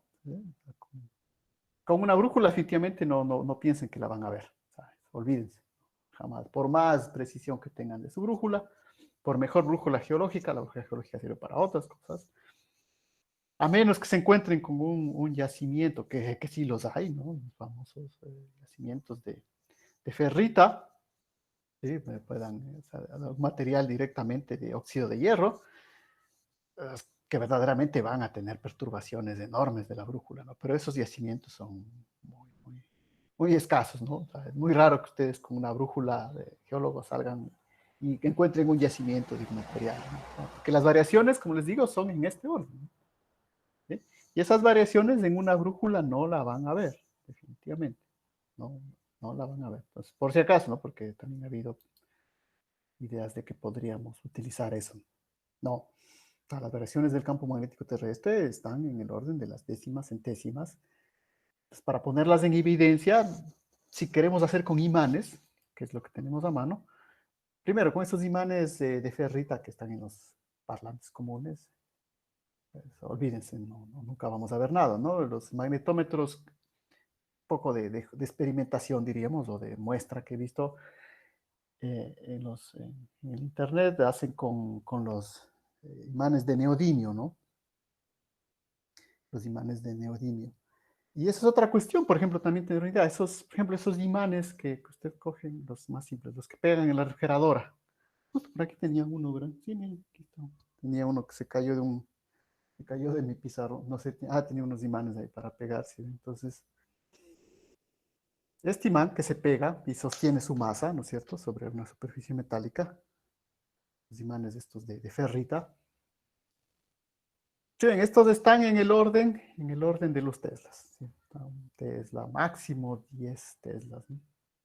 Entonces, con esto no van a detectar nunca, ¿no? Entonces, para eso, pero más o menos tener el orden, ¿no? Si ven, esta es la idea. ¿Cuánto es un Tesla? Más o menos lo que tiene un imán de estos pequeñitos que vienen en sus juguetes y cosas que se pegan, ¿no? Eh, no, se pega aquí justamente era para eso. Si ven, era para eso. Tenían este pizarrón para pegar aquí unas cosas, pero ya se desarmó. Entonces, si ven, más o menos para tener una idea, ¿no? Hacer esto es el orden de la magnitud del Tesla. En cambio, el campo magnético terrestre, 10 a la menos 4 de esto. Entonces, con un imán así, no van a tener verán, es también interesante justamente, ¿no? La diferencia entre dos términos que aparecieron cuando resolvieron el ejercicio de las zonas de Fresnel, que son términos que generalmente se, se utilizan, o que en las primeras prácticas de laboratorio de física se trata de que ustedes los conozcan, ¿no? La diferencia entre la precisión de un aparato y la definición del aparato, ¿no? Son dos conceptos que no son, que no son necesariamente lo mismo, ¿no? Entonces, la idea es que con esto, la precisión que podamos lograr sobre una medida del campo magnético terrestre va a estar en el orden del error, y no vamos a ver, no vamos a distinguir eso del ruido. Por eso les digo, los magnetómetros caseros que he visto, que sí funcionan, que logran medir variaciones de campo magnético terrestre, generalmente ocasionadas por las llamaradas solares, ¿no? Que es lo que a veces les interesa medir. Utilizan unos imanes de neodimio, ¿no? Que son los imanes que vienen en los discos duros de las computadoras, ¿no? Han desarmado por ahí o han visto esos imanes, sí, son verdaderamente. Esos imanes obviamente están en el orden de las decenas de Teslas. ¿Sí? Podemos tener mucha más interacción. Entonces, eso, para tener una idea, justamente vale la pena, ¿no? Tener una idea de estas unidades. Está bien saber las unidades, pero también tener una idea de la vida práctica de cuánto mismo es un Tesla, ¿no? Y saber, como les digo, en magnetometría la escala es el Gauss, perdón, el gamma. El gamma, ¿no? 10 a la menos 9 teslas. Las variaciones son muy pequeñas, pero digo, actualmente la electrónica nos permite amplificar esas variaciones, ¿no? No es muy... esa es la ventaja de la electrónica, ¿no? ¿Sí? Permite amplificar variaciones muy, muy pequeñas, que les repito, en realidad son dadas en los núcleos de, de los átomos, del fluido que estamos utilizando para hacer la medición con el aparato de magnetometría. Entonces, primera cuestión, aclararnos bien las unidades. Entonces, ahora sí pasaríamos al concepto siguiente. No sé si hay alguna inquietud ahí, porque bueno, hay otras unidades. Por ejemplo, tenemos la excitación magnética, la inducción magnética, la magnetización del material, de la que no hemos hablado. Hay una serie de características que podríamos censar en los materiales geológicos que queremos investigar, ¿no? Pero van a ver que no todas ellas nos dan necesariamente información, o por lo menos los métodos estándar que se utilizan no han sido elaborados para detectar esas variaciones. Entonces, más estamos en estas variaciones de acá, del campo en general, es lo que queremos ver, el campo magnético. De todas maneras, recuerden, para trabajar, luego vamos a ver que siempre lo que sale en las unidades son campo magnético, ¿no? Como demostraba ahí en esa tablita el valor del campo magnético. Pero para continuar con el trabajo, no es tan, igual el campo no es tan fácil, porque verán que aquí lo he puesto fácil escribiendo solamente el módulo del campo. Pero el módulo, falta el campo es un vector. Entonces, la siguiente etapa es, bueno, ya le borré igual. Ya tenemos la base también del gravitatorio, ¿no? Entonces recuerden que, tal como hicimos en la gravedad, ahora trabajamos, ahora es para el trabajo, ¿no? Ya para la medida, vamos a volver al campo, pero para... ¿verdad?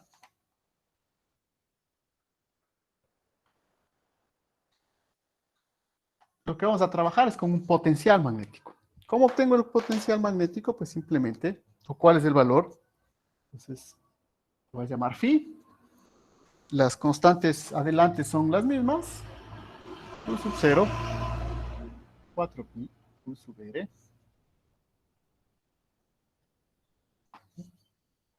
¿Y cuál es la relación entre el campo y el potencial? La misma, ¿no se acuerdan? El campo lo puedo encontrar haciendo la derivada parcial del potencial respecto a la distancia r. Entonces, la relación entre el campo y el potencial. ¿Cuál es la ventaja? Que el potencial es escalar.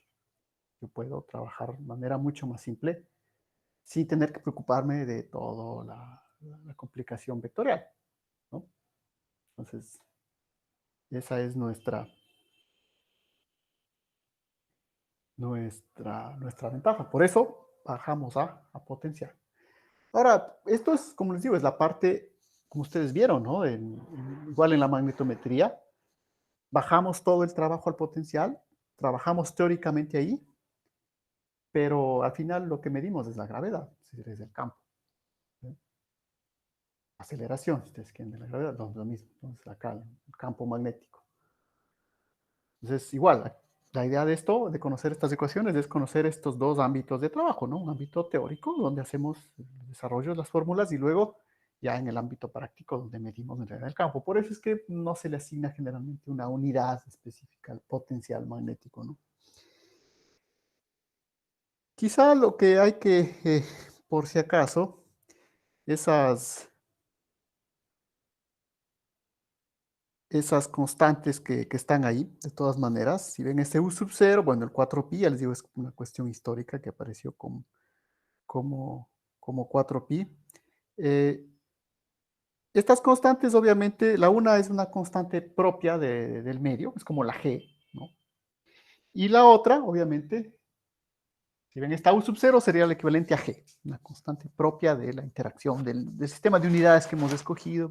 Tenemos que poner una constante ahí. Es la permeabilidad magnética del vacío, ¿cierto? Tampoco hace falta poner unidades porque no vamos a necesitarla. No quiero tampoco llenarles ahí de números. Y la que sí, tal vez sí podríamos mencionar es la U sub R.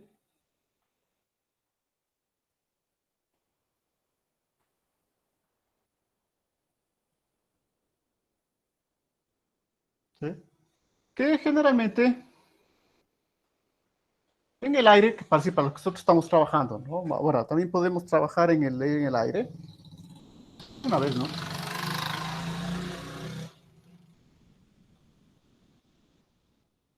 Sí, ven, es aproximadamente uno, ¿no? Pero seguramente si cogemos nuestro imán y trabajamos a través de algo como la madera, esa constante U sub R no va a ser uno, ¿no? La propagación del magnetismo a través del medio. Pero en nuestro caso, como trabajamos con nuestro aparato, directamente sobre superficie, eh, o también, como vieron en el ejemplo, en la página web de la empresa, también hay magnetómetros marinos, ¿no? También se utiliza en el agua, por lo tanto, vale saber que CU sub R básicamente vale 1, pero van a escribir la ecuación completa. Entonces, a partir de esto,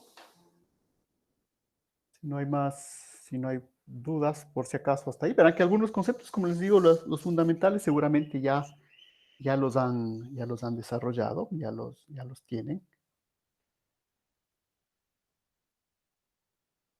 Quizá otros sean nuevos. Entonces, no sé si, creo que en tercer semestre no discuten mucho esto del potencial, porque es simplemente una, digamos, es más algo teórico, es una herramienta teórica que van a ver que nos sirve, más fácil que trabajar directamente con campos. Nos evitamos hacer una serie de ecuaciones vectoriales ahí.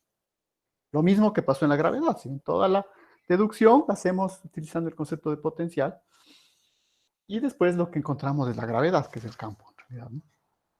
Entonces, por si acaso. Pues, ¿por qué nos sirve este potencial? Porque ahora sí entramos a lo que sería ya la base nuestra de la magnetometría propiamente, que va a ver, es algo, digamos, en abstracto. ¿Mm? ¿Por qué? Porque recuerden que una de las ecuaciones de Maxwell me decía, no existen monopolos magnéticos. Esa ecuación de que la divergencia de B es igual a cero me dice, no existen cargas magnéticas, no existen monopolos. Y total de los totales, ahora nosotros vamos a establecer el potencial de un monopolo.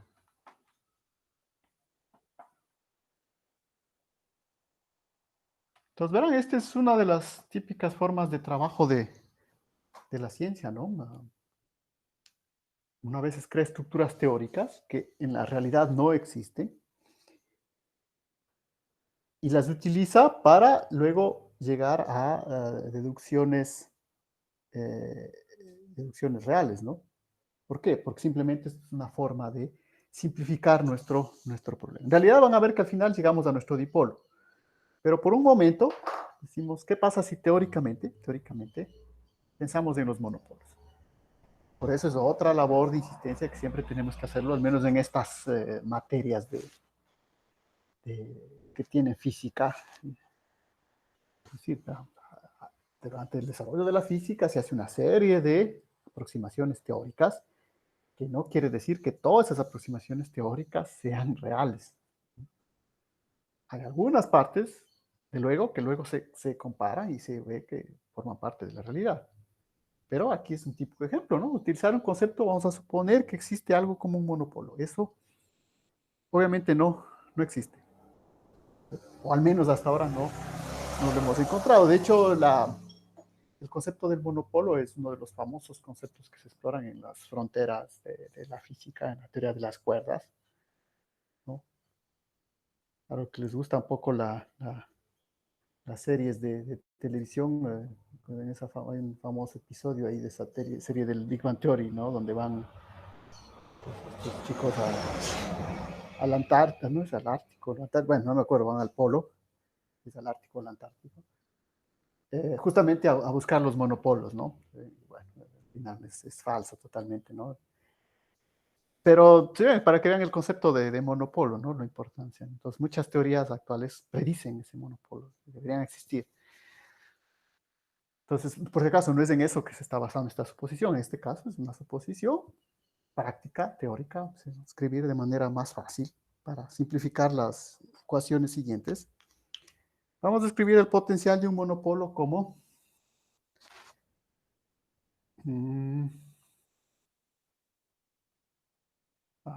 vamos por acá.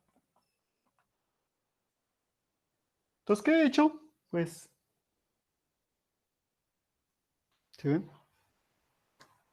Estoy pensando de que, porque verán, acá estamos hablando simplemente de que este es un potencial magnético. Entonces, estoy suponiendo que el potencial magnético lo genera un monopolo, solamente un M. Este sería el potencial de un dipolo común y corriente. ¿Cuál sería la diferencia? Bueno, la primera diferencia es que no he puesto nada de las constantes. ¿Sí? Como todo eso es una constante, pues bueno, luego la puedo agregar. Entonces, para lo que queda de la ecuación a la cual debemos llegar, que es una ecuación, ya vamos a ver bastante, que relaciona precisamente el valor del monopolo magnético con la dirección. ¿Sí? Con la dirección del campo magnético y eso obviamente con la intensidad, y eso es lo que al final medimos en nuestro aparato de magnetometría, ¿no? Entonces, verán, ¿no? Aparentemente no he transformado esto en un monopolo simplemente quitando la constante, ¿no? Aquí estoy insistiendo, ahora M es un monopolo. ¿Sí? Este, si quieren, es un potencial dipolar, es un dipolo. Vamos a poner por acá. Bien, acá digo no, vamos a suponer que es un monopolo. ¿Y para qué me sirve esto? Pues bueno, primero insisto, verán, esto de acá, para facilidad siguiente, ponemos todo esto, U sub 0, esto ya sabemos que vale 1, U sub 0 sobre 4pi, podemos por el momento, pero es una constante, no la escribimos, ¿no? Y entonces, ¿cuál es la idea? La idea es que construyo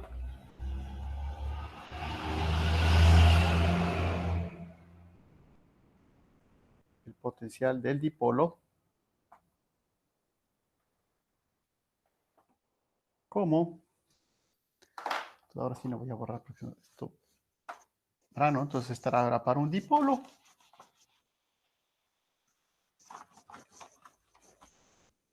Entonces la única cuestión, o digamos la única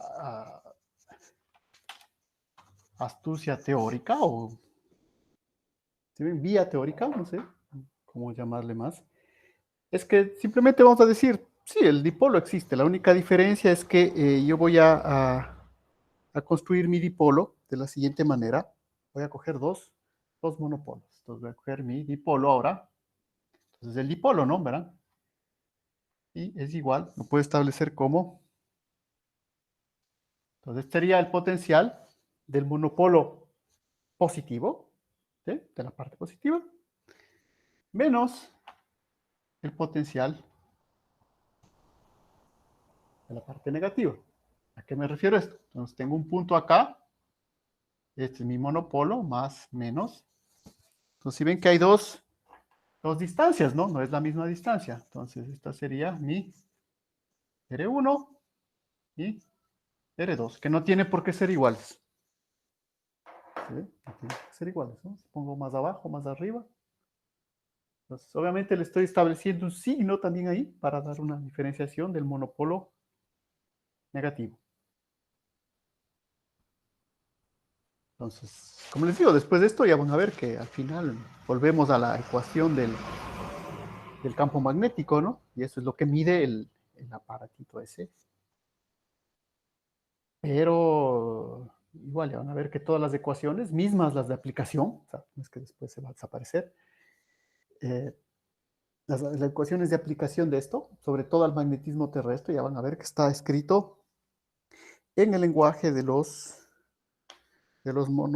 monopolos magnéticos. Entonces, insistir un poco. Eh, la importancia de ese concepto, ¿no? Que como les digo, verán, no es que estamos admitiendo su veracidad, no, es la existencia de cómo trabaja la física, ¿no? Se postulan ciertas entidades que no son reales, pero ¿por qué? Porque simplemente es un método de escribir el potencial, ahora suponiendo la distancia a los dos monopolos. Ahora, ¿por qué? Porque van a ver que en realidad cuando yo salgo o lo que yo voy a medir en el terreno, siempre son dipolos. ¿Sí? ¿Estamos de acuerdo? O sea, lo que yo voy a encontrar, lo que genera ese mapa de colores que vimos en el software, son dipolos. Entonces, el,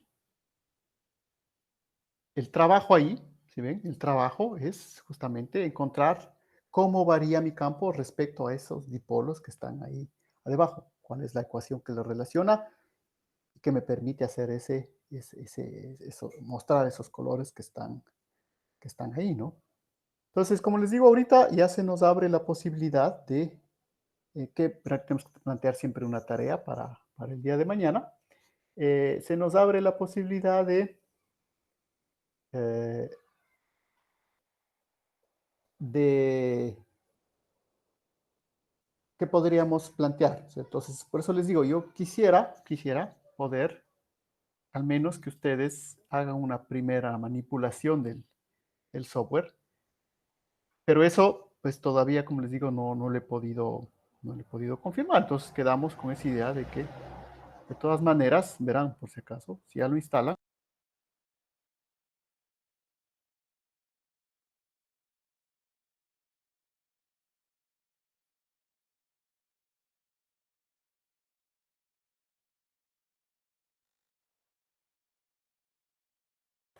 Ciekawa, grazie.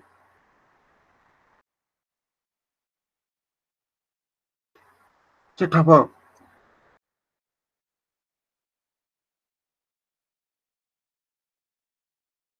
No, el profe se salió.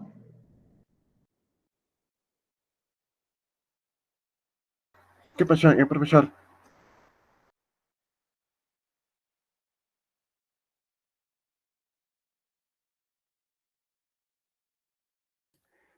No, no fue el internet, fue que el momento de cerrar la pantalla, corté la grabación, perdón, corté la conexión.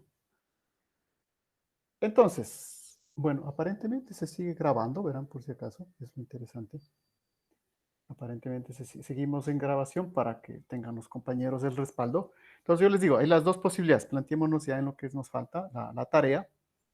La una posibilidad sería, bueno, utilicemos el software, veamos si es posible. De todas maneras, les muestro que una vez que lo instalen, es un software de Windows.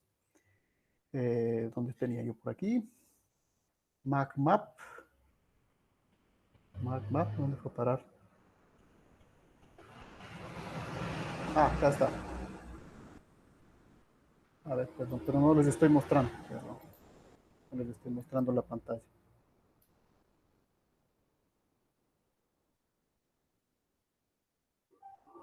La otra cosa que siempre tengo que estar cerrando estas, eso es lo que a veces saco, ya. Bueno, hay algunos detalles todavía igual del proyector que deberíamos estar presentando. Sí, ya sabemos que estamos presentando, no entiendo para qué tantas advertencias, pero bueno. Entonces, si ven, ¿no? Una vez que tengamos el software MagMap, clicamos. ¿Sí? Bueno, aquí simplemente es un tip. Entonces, verán, es simple, ¿no? Abrimos Open. En el juego tenemos estas cuatro eh, ejemplos que nos han venido para probar. Entonces voy a coger ahora el survey, abrir. Aquí simplemente se va a armar el equipo, ¿sí ven? Se va a ser armado. Y no hay nada más que podamos hacer, ¿no? Por el momento, sino simplemente observar el valor del campo magnético. Entonces, para eso, verán, ¿no? Clic derecho, ¿sí? Graficar el campo magnético. Entonces, aquí tenemos la graficación del campo magnético.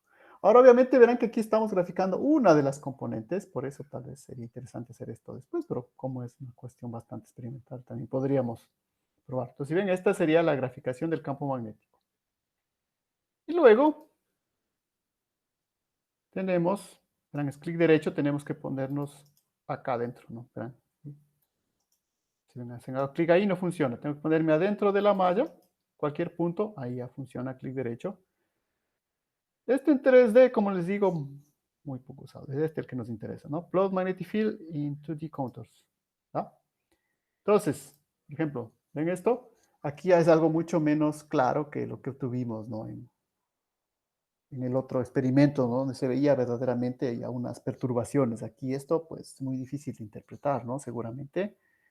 Además, si ustedes van a ver cuál es el problema, en la otra teníamos unas variaciones ya en el orden de los 4.000, perdón, en el orden de los 40.000 a los 50.000 teslas. Aquí ustedes ven, todo está en el orden de los 54.000 a los 54.000 teslas. Entonces, las variaciones son mucho, mucho más pequeñas, ¿no? Entonces, ya interpretar esto, pues, será más complicado. Pero, de todas maneras, les muestro que hasta ahí es donde podríamos llegar en la utilización de nuestro software. Entonces, si es que podemos hacer el trabajo sobre el software. Vamos a ver.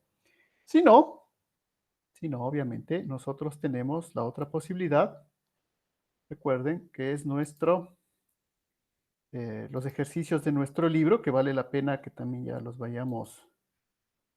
Geofísica instrumental, geofísica.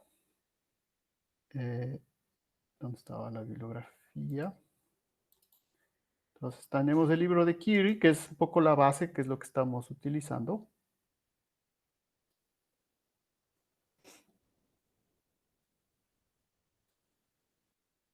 Entonces podemos plantearnos.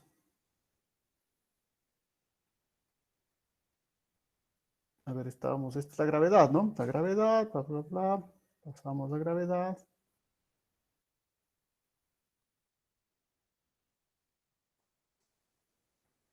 Y también, si ven, por eso yo también seguí a continuación con la parte magnética, por si acaso. O sea, pude haber seguido ahora con la parte eléctrica primero.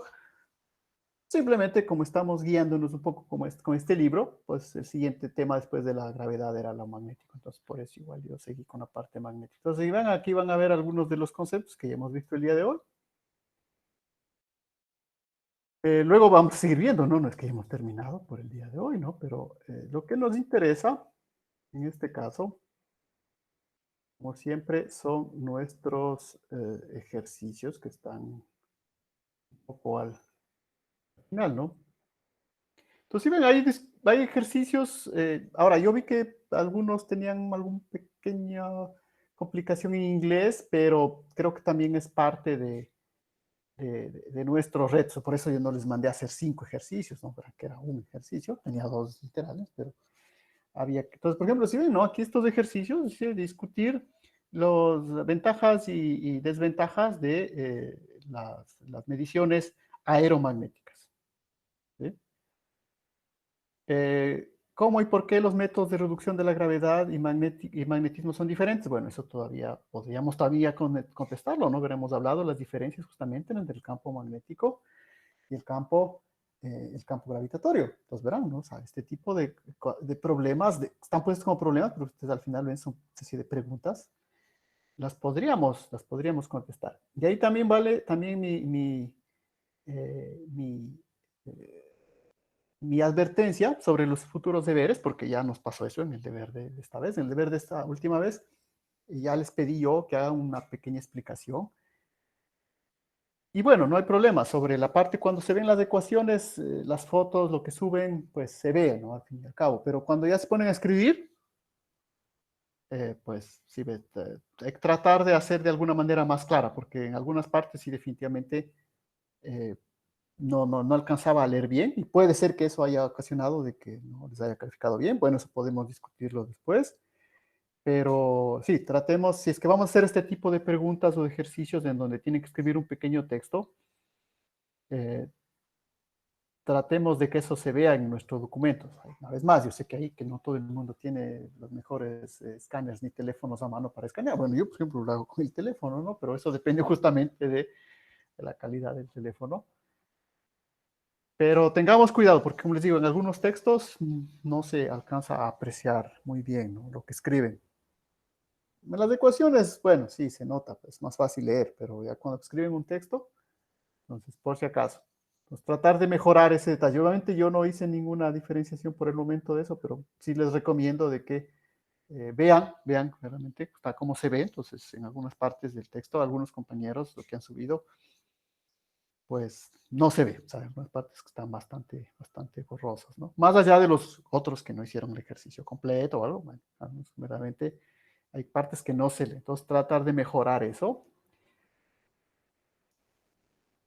Entonces, a partir ya del ejercicio, bueno, el ejercicio 3 dice compare y contraste las técnicas de interpretación de anomalías de gravedad y anomalías magnéticas. ¿Sí? Entonces, estos 3 ejercicios de acá, los 3 primeros, tranquilamente los podemos discutir. Después, bueno, ya vienen las otras ecuaciones que todavía no hemos discutido, ¿no es cierto?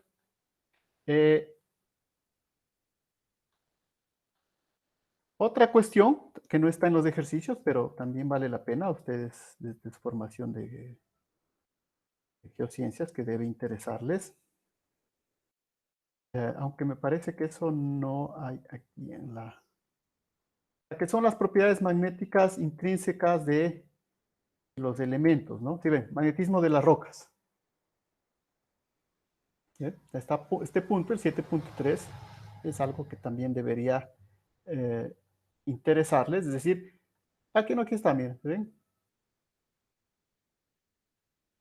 ¿Sí? La susceptibilidad magnética. Entonces, ¿qué es la susceptibilidad magnética?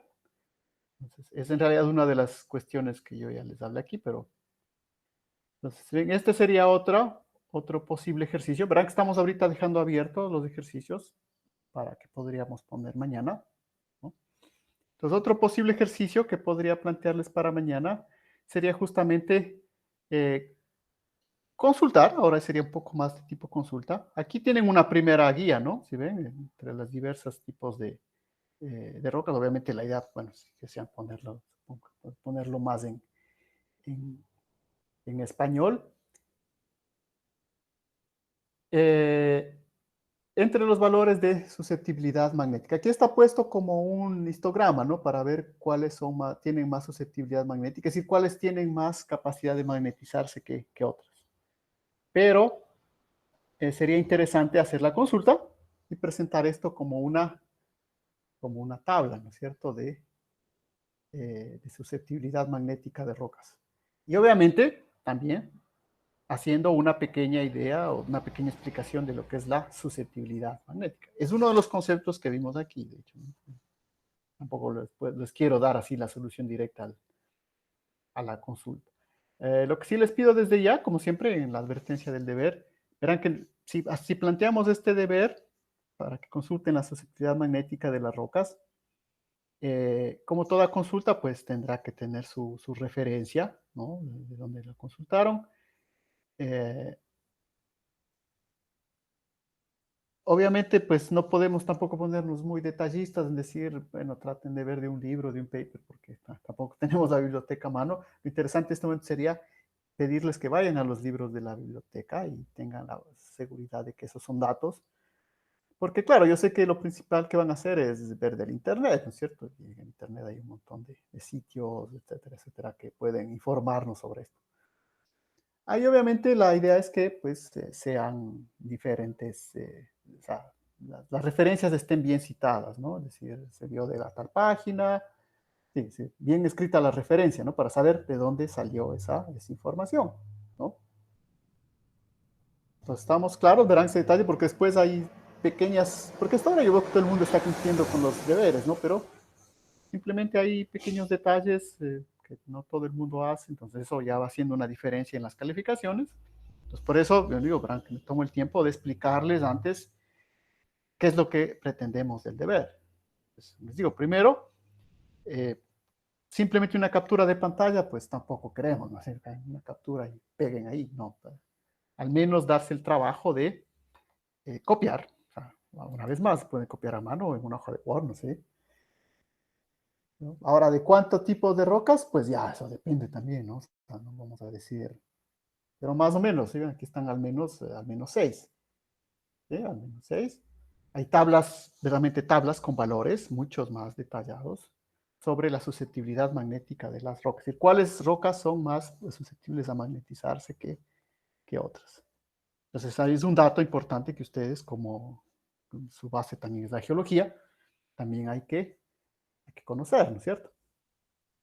Entonces, estamos un poco claros sobre la... Yo sé que después también suele haber preguntas, ¿no? Entonces, es otra cuestión. O sea, verán que uno, obviamente, yo generalmente cuando subo el deber, y yo siempre estoy conectado, o sea, supone que son horas de clase, entre las 9 que subo el deber hasta las 11. Si hay dudas, preguntas, siempre se las puede resolver. Después, igual, suelen escribir dudas, preguntas más tarde. Ahí sí, si es que tengo esa disponibilidad de tiempo, les puedo ayudar, no hay problema. Porque a veces hay días, como por ejemplo ayer, que hay muchísimas reuniones al mismo tiempo, aunque no parezca, ¿no? Estamos siempre ahora en reunión por aquí, reunión por allá. Entonces, les digo, si es que alguna vez no les contesto, tengan por seguro que no es porque no se les quiere contestar, sino simplemente eh, pues no he tenido el tiempo. Entonces, por eso les digo, tal vez por eso siempre estar atentos a las 9, ver el ejercicio, ver si tienen dudas. Entonces, entre las 9 y las 11, tengan por seguro que yo voy a estar ahí eh, pendiente de si hay alguna pregunta adicional del deber, ¿no es cierto? Luego, como les digo, si es que hay otra y la envían, pues trataré. Hasta ahora creo que algunas sí las he podido solventar, ¿no? Pero, por ejemplo, como les digo, hay otras como que enviaron ayer de que no se funcionaba el sistema. Pues bueno, eso yo esperé justamente hasta el día de hoy, pero como creo que solamente es un caso particular, pues considero que el sistema sí funcionaba, ¿no? Ahora, entonces no es el problema. Pues verán, les insisto, ¿no? La idea sería poner una tabla, los valores, este es solamente un ejemplo, no es un ejemplo, ¿no? Para aquí, para diferenciar. La idea es buscar un poco, no es complicado, son datos que están ahí. No hemos terminado para nada, ¿no? Obviamente nuestra parte de magnetismo. Simplemente les he querido dejar, como siempre, una primera idea de lo que sería el deber para que ya lo puedan avanzar los que deseen, ¿no? Si no, también queda el trabajo de revisar un poco el video, las notas de clase, los conceptos, sobre lo que seguiremos avanzando. Eso, la otra también, verán que había unas ideas ahora que estamos reunidos con los profesores, decían las clases que estamos haciendo deberían ser máximo de 45 minutos.